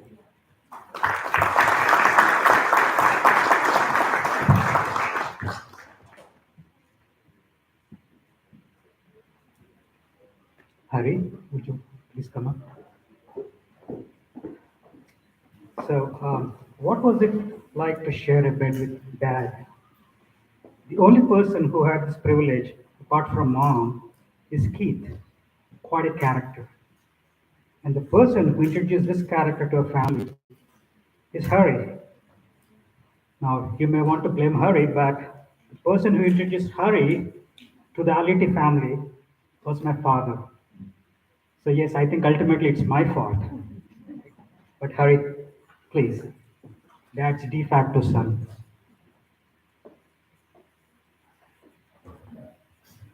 Om Shanti. I never felt that I had to come here to speak the words I wanted to share today, but the time has come. With His blessings, I'm here today to present myself in front of you. My name is Hari Panapalli. On January 3rd, 1985, I got my visa to the US, and I have no person that I can claim that I know in the US. The only person I knew was Babu's father in India. He was the Andhra Bank general manager at that time. I was a student leader, and I used to invite Babu's father to our events, and I got connected to him. And when he came to know that I was coming to US, and he gave me a letter introducing me to Dr. Adi and Lakshmi, stating that she's my sister and just call her when you reach America and they'll take care of you. That's the only family I can claim and know at that time. So I called them, and that time Adi used to work in upstate New York, and I was in India's Institute of Technology in Newark. On Friday evenings, he used to stop in Newark, pick me up, and bring me to the Williamstown. That's the place they used to live. Sasank was like a 2 years old. Swati was like 4 years old, and Padma was like 7 years old that time. And I used to spend Friday evening, Saturday, Sunday, and Monday early morning.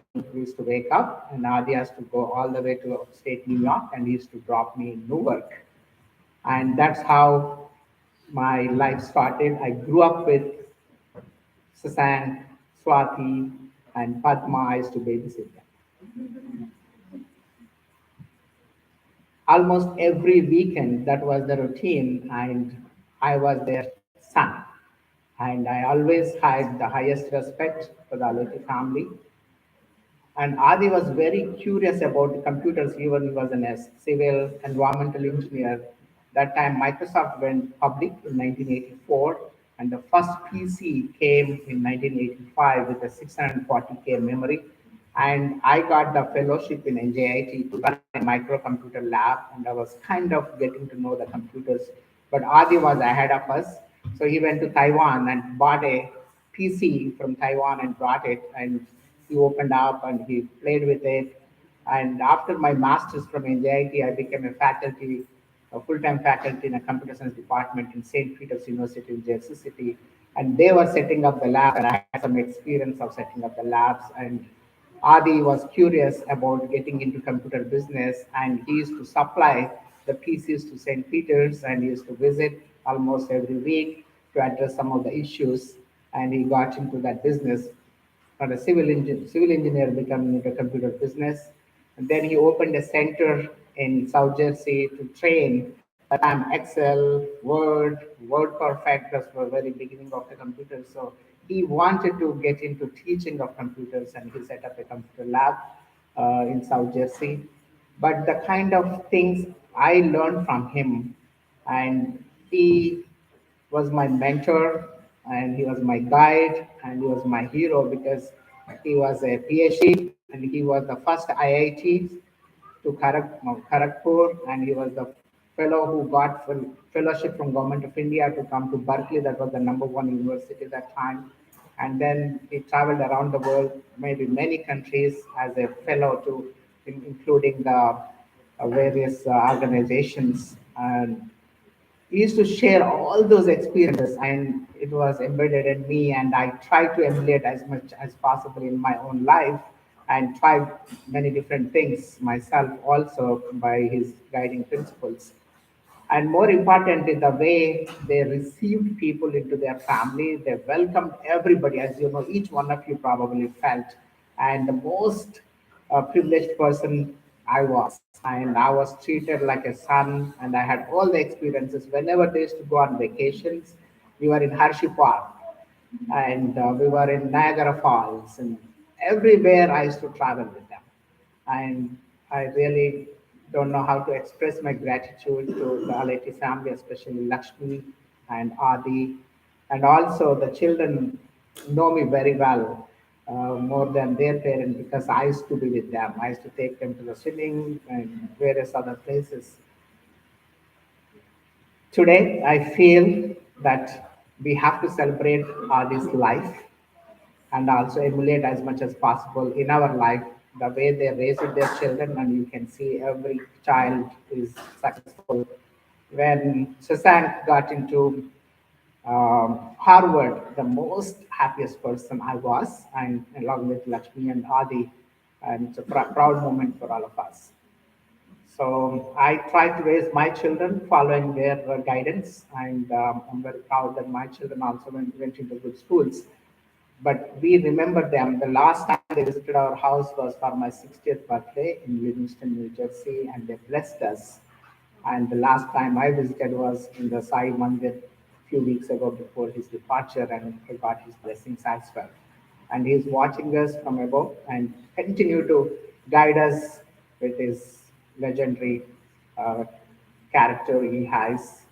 And I'm very happy that we are here to celebrate his life and pay respects to him and seek his blessings, and he will continue to bless us. Thank you so much.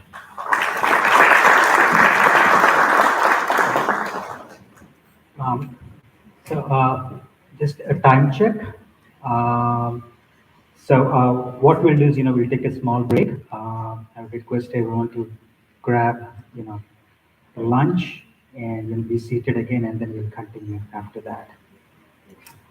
Thank you.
I got the Wi-Fi password, so.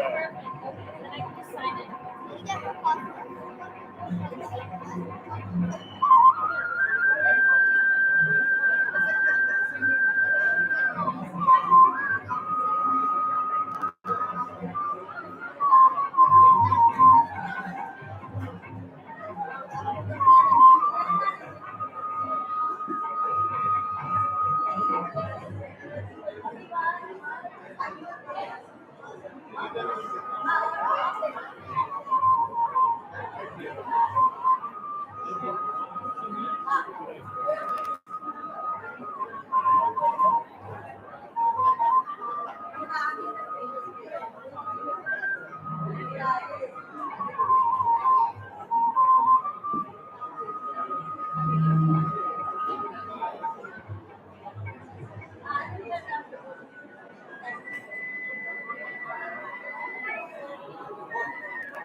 యోగమని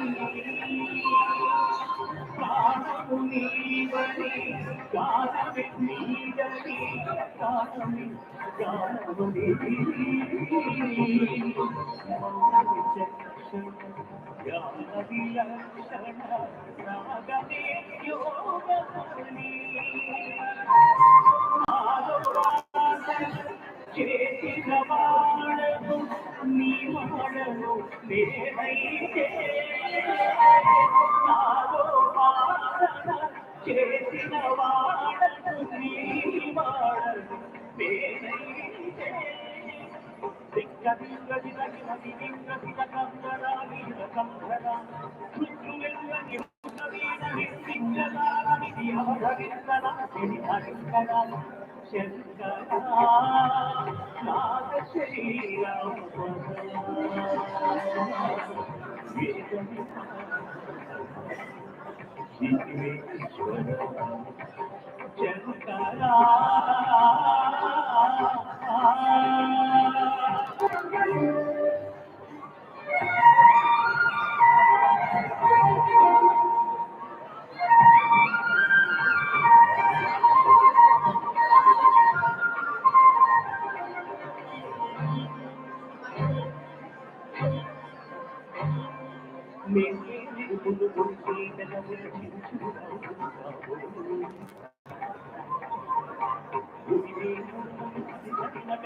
పలుమారు దాగి దాగి పంచాలు కోడి పంచాలు విరిసి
Hello, hello.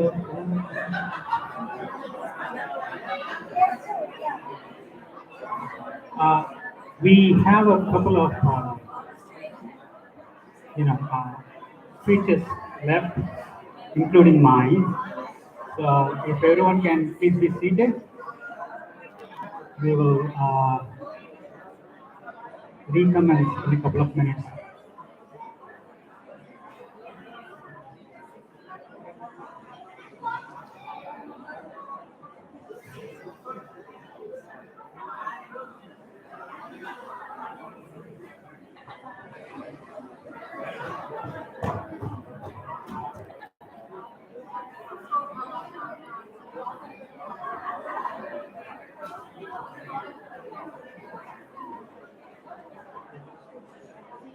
Hello. Everybody please be seated. We'll recommence the program. There's still a couple of people looking forward to share their memories of that. And of course, you got to give me a chance to speak as well. So please, everybody be seated.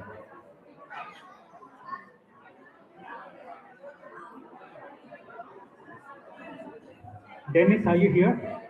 Where's Dennis? Hi, Dennis.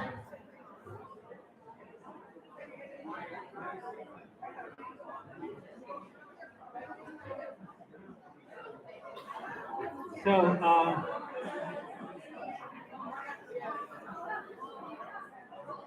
everyone please be seated. Hello, people on the left, in the food stand.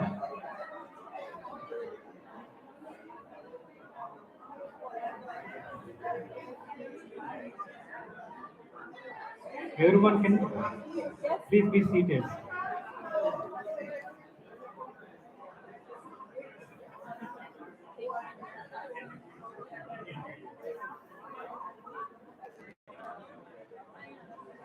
Hello. Everyone, please be seated.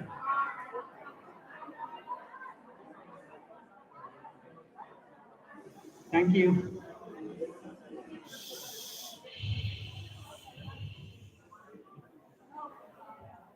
Okay, we're going to recommence the program now. We had to take a break because it was getting late for lunch. So, the next person.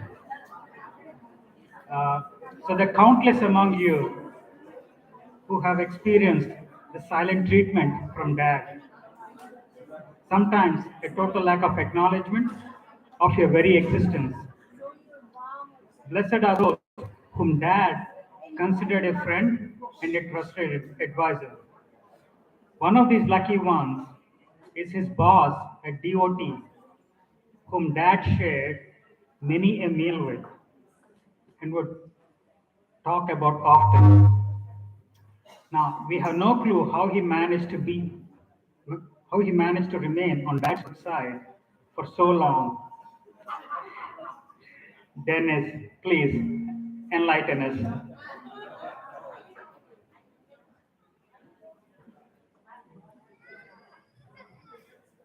Thank you very much.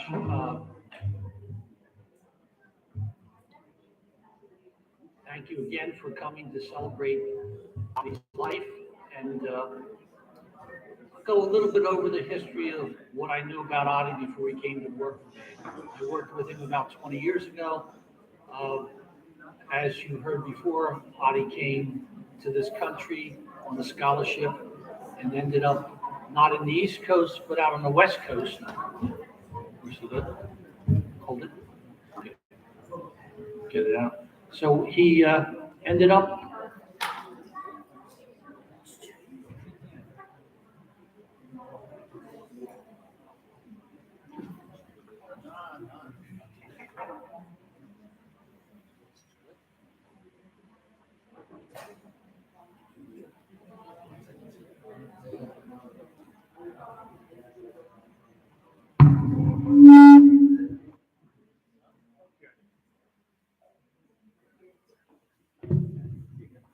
all right, I guess Dad didn't want me to talk today.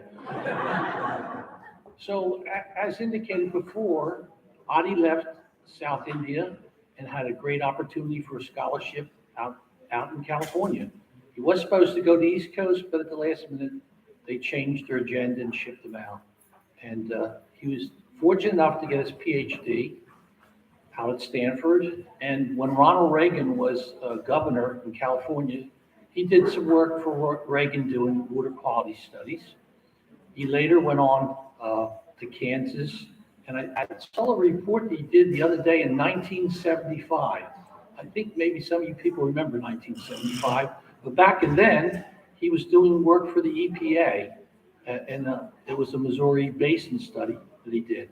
Later on, he went to Texas, and following Texas, he did have a son there in Texas in 1979, and so I think I alluded to that before.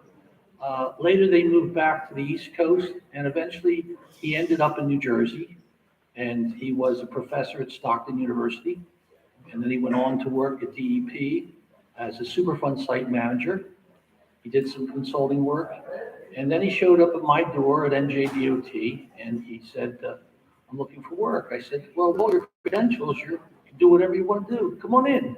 Nice guy, real easy to get along with, no problems. He worked in the environmental group. He worked in geotech. He worked in project management. And every once in a while, we went out to lunch all the time. But every once in a while, he'd call me up and say, Dan, I got a problem. He said, what's going on? He said, I drove to work this morning and I lost the key fob for the car. I said, Adi, did you shut the car off? He said, yes, the car went off. I said, let's go outside. So we'd go outside, and here would be the fob underneath the seat. And then he said, well, where are we going for lunch? I said, well, what do you want? Pizza? You want this? You want that? Taco Bell, favorite place he loved. He loved Taco Bell. We must have did 12 Taco Bells in the region. We knew everybody first name. And his only problem was with Taco Bell is he couldn't get enough hot sauce to put on his tacos. Just couldn't make it. I think we should have had our own sauce, really. But over the years, when he worked with me at DOT for about 10 years, we'd hear stories about Swati up at school in Long Island, or Sasang up for his master's degree. And then occasionally I'd hear a story about the twins. And I said, Adi, what's up? He said, Den, I couldn't sleep last night. I said, what's the matter? One of the twins had their knee in my back all night, and I couldn't get any sleep. So I don't know which one of the twins wants to come forward and talk about the knee in Grandpa's back, but I heard stories about that. I heard stories. Huh? The triplets, that's what I heard, the triplets. You couldn't line them up. I thought one of them would come up to volunteer and say about it. But we had great times together, and it was really enjoyable for him to be a good friend of mine. He wasn't a social butterfly, but we did enjoy many times together. And I'm really honored to come here today to speak on his behalf, and I'm sure he's looking down at us from heaven today, and he's having a big smile for us all. Thank you very much.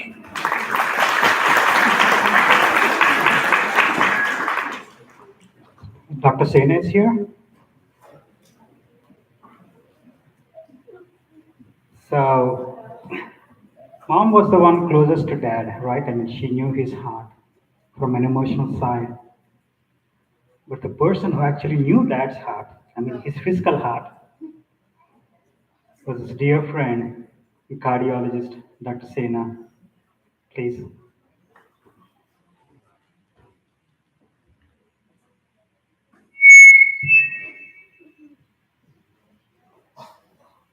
Thank you.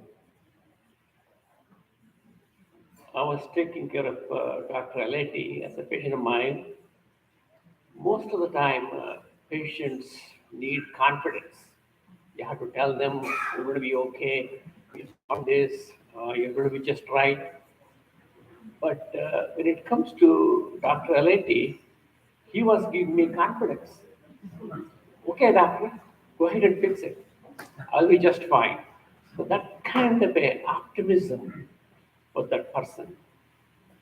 So he is not here today. He's not a friend of mine, but was a patient of mine. There is a shloka in Bhagavad Gita, Jatasya dhruvam mrityu janmamritasya cha tasmad apariharyarthe natvam shochitum arhasi. Whenever you are born, your death is settled already.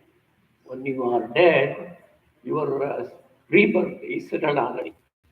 Because of that, you should not worry about this. You take this. Adi is a kind of a person. He can dissect things. He can make it just right. So there is a shloka in Rig Veda. The reason we are all here today is to celebrate his life. So in Rig Veda, the shloka goes by this: Samaniva akutihi, samana hudayanivaha, samanamastu omanam yatha suhasanti. Samaniva akutihi. We are all having one thing in common, celebrating Adi. Samana hudayanivaha. Our heart is all one, even though we have a lot of people, our heart is one now for him. Samanamastu omanam.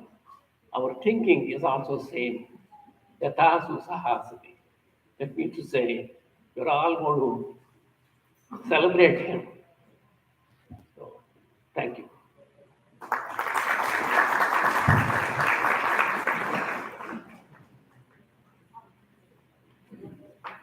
So you heard from his cardiologist. Next, you're going to hear from his close friend and doctor to everybody, including me, when I was in India, taking care of my mom along with Padma, and we used to call him, and no matter what time of day or night, he would pick up the phone. And once he picked up the phone, we asked him, Uncle, where are you? He said, I'm in the hospital taking care of auntie. But anyway, so let's hear from Madhu Uncle.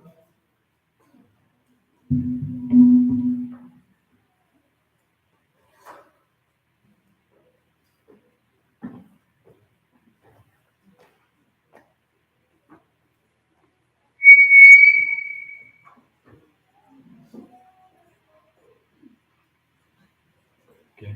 My name is Madhu Possibility. Our Possibility family was introduced to Dr. Adi Aleti's family in the summer of 1984 by our family friend and the doctor Sivaram Krishna, who is an ophthalmologist practicing in Vijayawada, a native of Mangalgiri. Dr. Sivaram Krishna happens to be my teacher also in the medical school.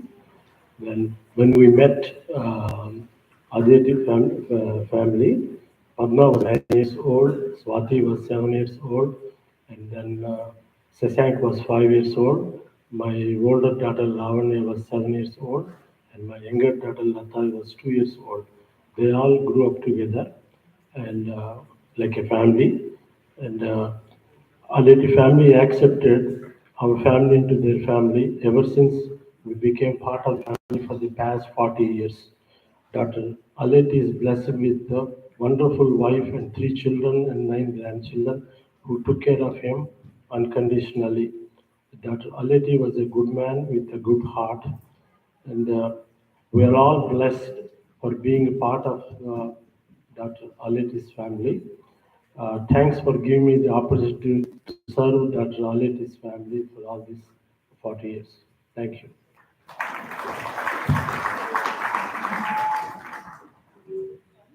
Thank you, Uncle.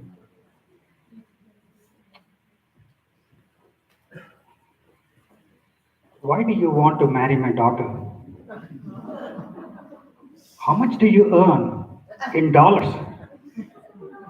How can you assure me that she'll continue to be accepted into your family?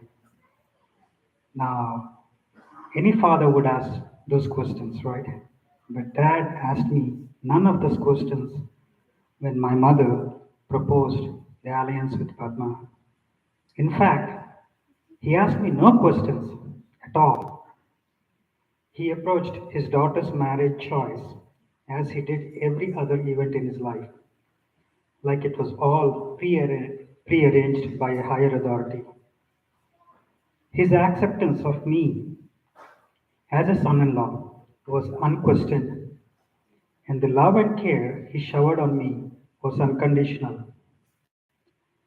Now, did I ever give him a reason to second guess himself? I will take the fifth. It takes a village to raise a child. In our case, it took a town and a couple of Sai centers. The chief, or dad, led the way. He had my kids effortlessly wrapped around his finger. My wife and I dreaded bringing the kids to Medford on the weekends. It was pure hell dragging them back to our home on Sunday evenings, each of them clinging on to Dad for dear life, screaming in terror, Dada! Right? After they turned 1, Padma and Mom took the kids to India for 6 months, just to get some additional help in raising them. So this is when Dad, leased out the Medford home and moved in with me into a 1-bedroom apartment. I never had a chance to take care of my own father. He was gone too soon and too sudden. But those 6 months,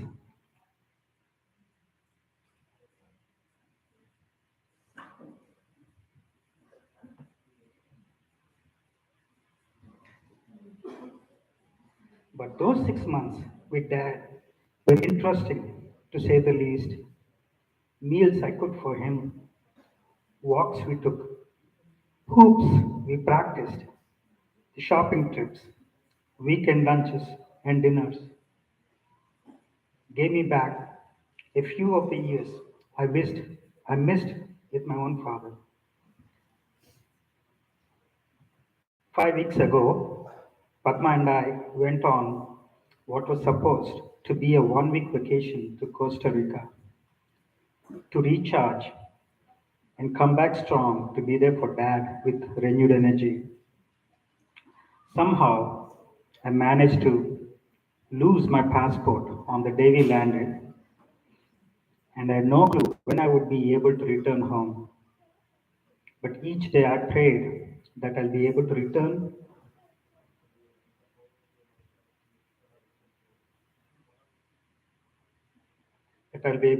before it was too late. I got my new passport on the 8th, flew back on the 9th, and headed straight to Atco, reaching home way past midnight. Took the graveyard shift, shared a bed with him for one night, and performed chores, some of which I would rather forget. He passed away the next day. Even during the end, his compassion and love was infinite. See, he hung on till I came back. He hung on till Swati arrived from Dallas. He chose to extend his life by a day just to give us the gift of being with him one last time. How can I ever thank you, Dad? The Aleti family joins me in extending our heartfelt gratitude to all of you for being here today and easing our transition into a world without the physical presence of Dad. It is through our memories and experiences and through yours that we will always have him close to our hearts. You have all been the bedrock of our courage.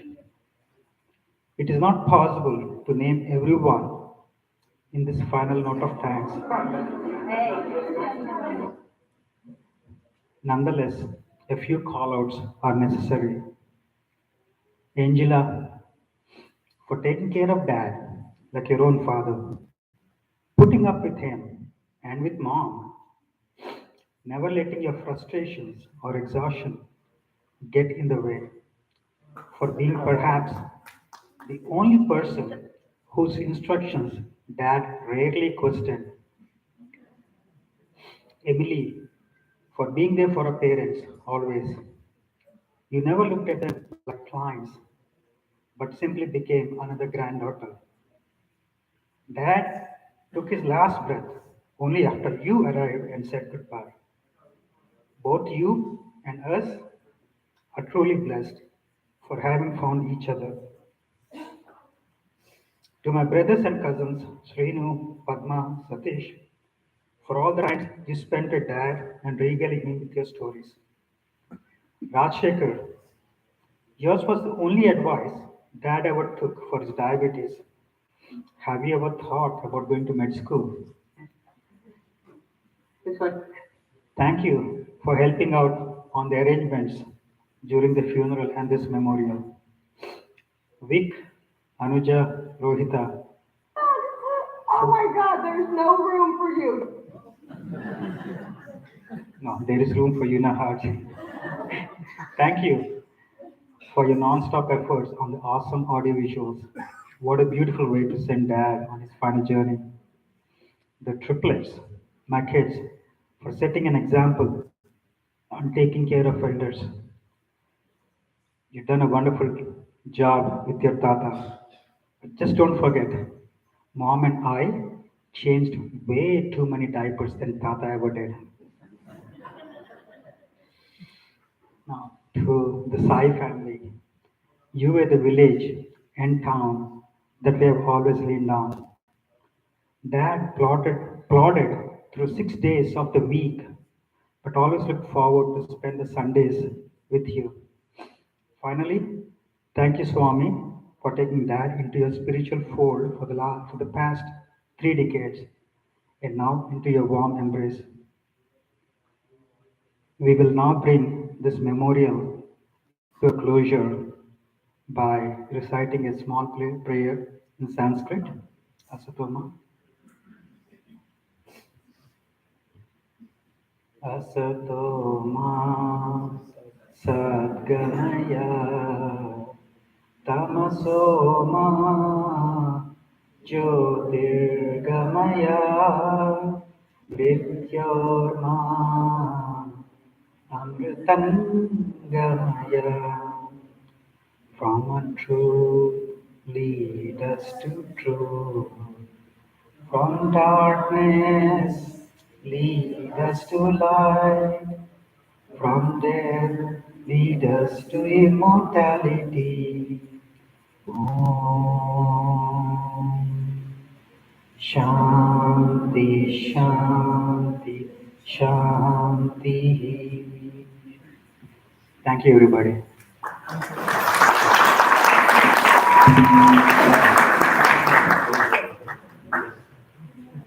We'll now watch a video that the kids put together for Dad.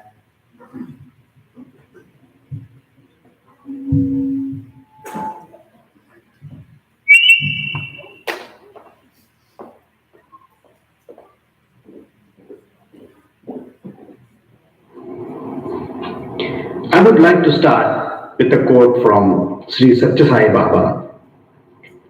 Do not contemplate on death. It is just an incident in life. Contemplate on God, who is the master of all life. We are all here gathered today as a family to celebrate Dr. Adinarayana Aleti, my Tataya's life. A man who started from such humble beginnings in India and was able to reach to such academic heights in the USA is certainly an inspiration for me and for my generation in our family. He was a pioneer whom I'm fortunate to call Tataya, my grandfather. His true legacy we can witness today through his 3 children and their families, always loving and caring for each other. Now, what can I say about my grandma, Lakshmi Aleti? A true epitome of grace, love, and beauty. I know my Tataya was fortunate to have such a life partner in you, as he loved you the most. Apart from you, I think he loved his Indian sweets, his coffee, and his electronics. I cherish a lot of memories of my Tataya since my childhood days to the present day. I know your body is only departed, but your spirit is always in our minds and in our hearts. So long till we meet again. Farewell, my beloved Tataya. Rest in peace. Thank you. Our sincere condolences to Aleti family. Really, loss of Dr. Aleti Adi is a loss of a loved one who was our friend, philosopher, guide, and mentor. We know Dr. Aleti Adi for more than 25 years. When we came to US, within 3 months, we were able to meet Dr. Aleti family. Aleti uncle was so friendly with us, so helpful. From that day, even though he may not know us, but he provided helping hand. Many occasions. Within 2 months, when I have no car, no transportation, when I had my father's anniversary ceremony, he stepped up, he took me to all the way from South Jersey to North Jersey Bridgewater Temple to have my father's anniversary done. And with one simple example, throughout our life, there are numerous examples of how Aleti family and Dr. Aleti Adi uncle is helping us. Especially when my son was 2-year-old, we had a big number of interactions with Dr. Aleti. I sent some pictures. I also am adding a couple of videos of the Aleti uncle to see how he interacts with his family. Birthday, dear Adi. Happy birthday to you. Blow out the candles. Hey!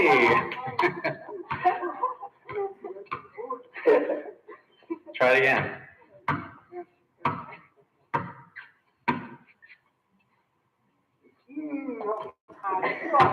You almost did it. One more. No, I can't do it. All right, one more. That's three. One more. You can make it. I can make it? Yeah.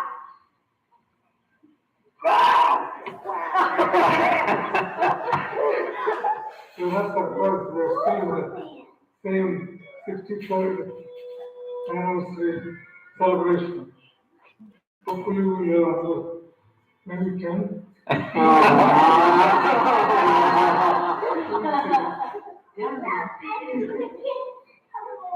No, 63 plus 10. Divided by 4. 3. Yes. 8 divided by 4. 2. 12 divided by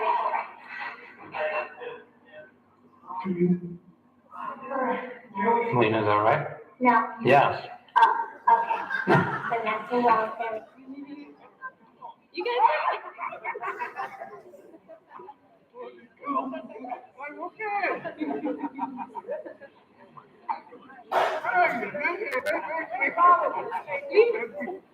Let him adjust. Almost there. Right next to them. We're gonna go right next to them. We're gonna go right next to them, okay?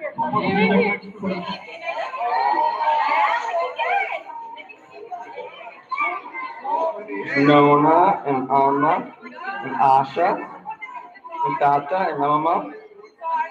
Go ahead, keep on. All right. Oh, I love it.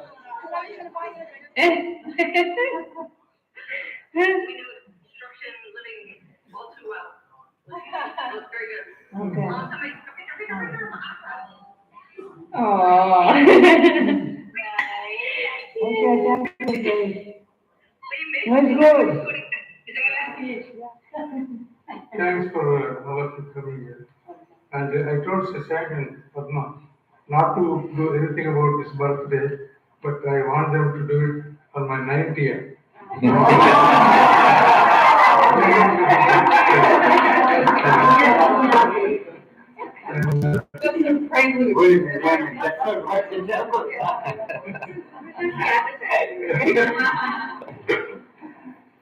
We came here, what, 53 years ago? 56 years ago, I think, sometime. And 57 years since we married. So 3 more, 50.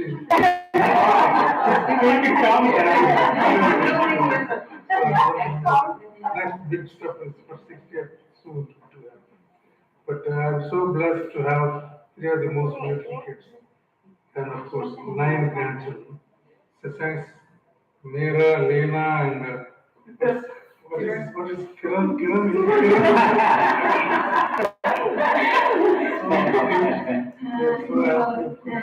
Father of 3 of the girls, Asha, Meera, and Padma has 3 of the most beautiful kids ever born. They're part of my life and her life. No matter what else happens, that closes. And he is there.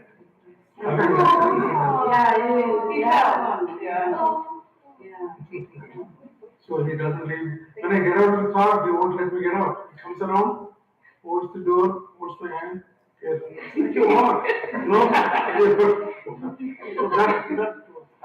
I'm the only son to my parents, and Shashank is my only son.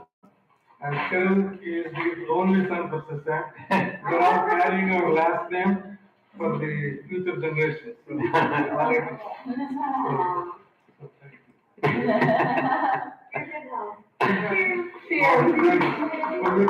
got married to Alma before you came to the US. Mama came a year after I came. She came on a student visa, student's wife's visa. She stayed with me, and she was here until we left for India. So what did she do while you were like all studying? Yeah, she was. She learned how to drive, and also she got selected to teach a course at Berkeley. Really? In for about how Indian wives manage their homes. So she was teaching another graduate students about Indian culture. That's how she did one semester course. She did. So she just learned English to start with, and then she used that to teach them. And they're all happy because, number one, she's very attractive to start with, so they get diverted from that. And she's also very good talker. She can talk. So that's how she did. And towards the end of my school year, Mama got into a Peace Corps. Peace Corps. Teaching for Peace Corps volunteers. Oh, so like, she went for 3 months, different places in the country.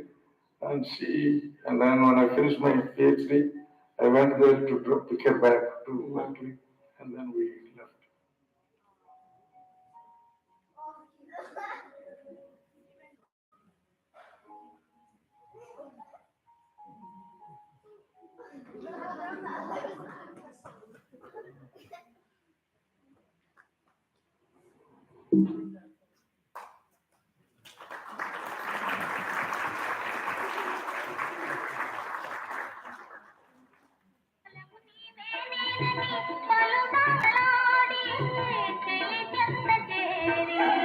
అందాల చందమామ అనురాగం సాధనే నయగారం చేసిది ఆకాశ వీధిలో అందాల దాబిలి ఉయ్యాలి నాదను చేరి ఉయ్యాలలోగని కయ్యాటలాగని ఆ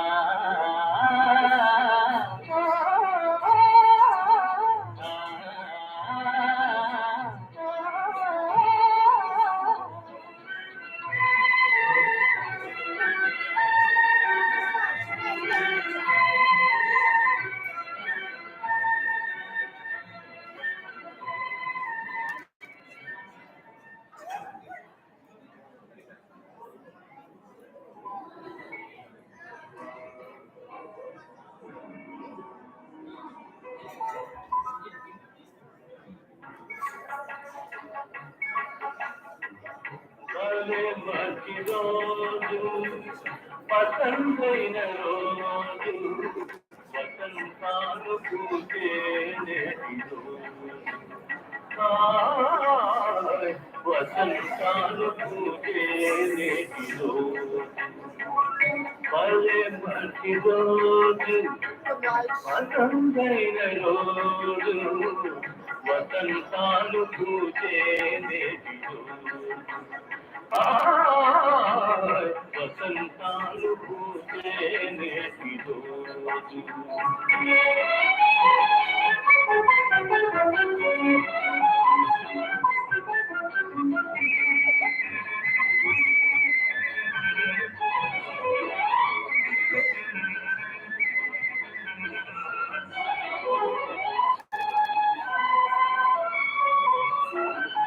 గుండెలోని కోరికలన్నీ గువ్వలుగా ఎగిసిన రోజు గువ్వలైన ఆ కోరికలే దూకిలోన చేరిన రోజు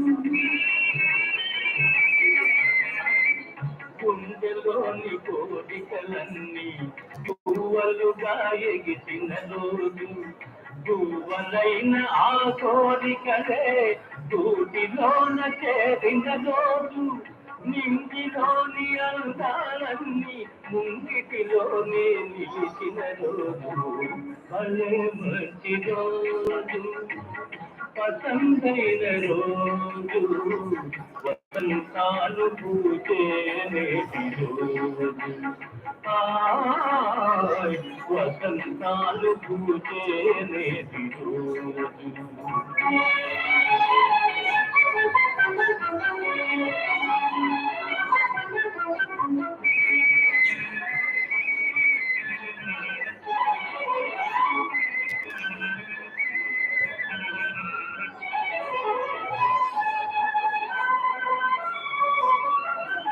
చందమామ అందిన రోజు బృందావని నవ్విన రోజు తొలి వలపును తినిగిన రోజు తుల దైవం పలికిన రోజు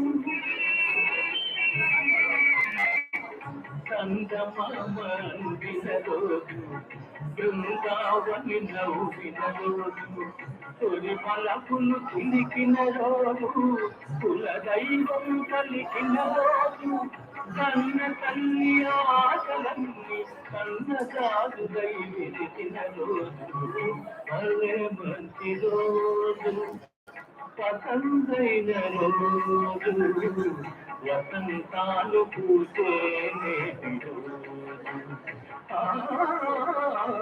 వసంతాలు పూసే నేటి రోజు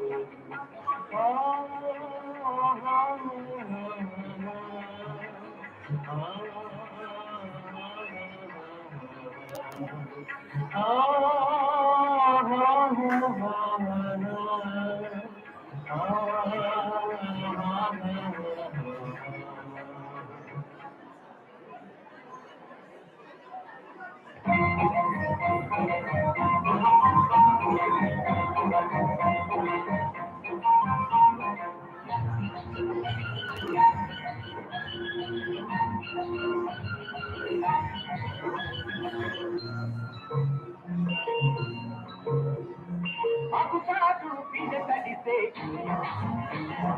అమ్మచాటు పువ్వు తడితే అకుచాటు పిండ తడితే అమ్మచాటు పువ్వు తడితే ఆకాశ గంగొచ్చింది అందాలు ముచ్చింది గోదావరి పొంగొచ్చింది కొంగుల్ని మురిగొచ్చింది పువ్వు తడితే తడితే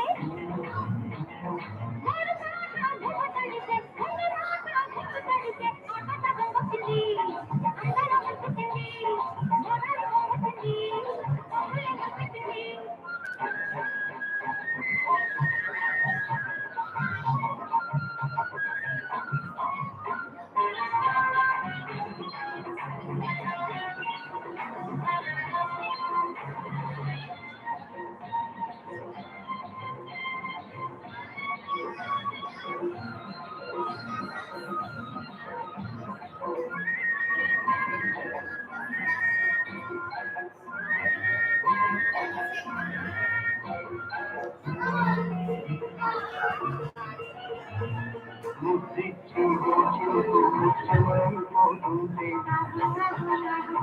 చిగురాకు పారాల సిరిమోగుతుంటే కొంగు తాకి తడియారి సోకుంటే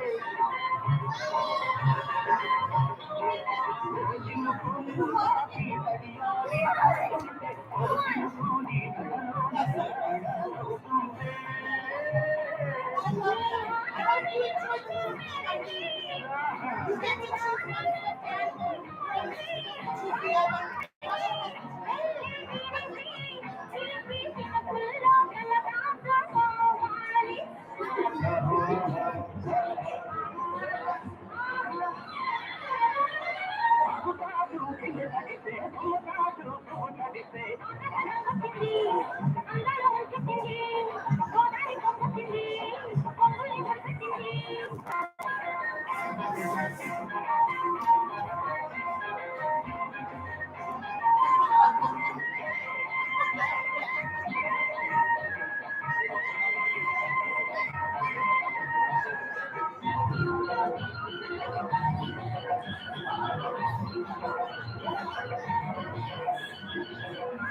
కోటి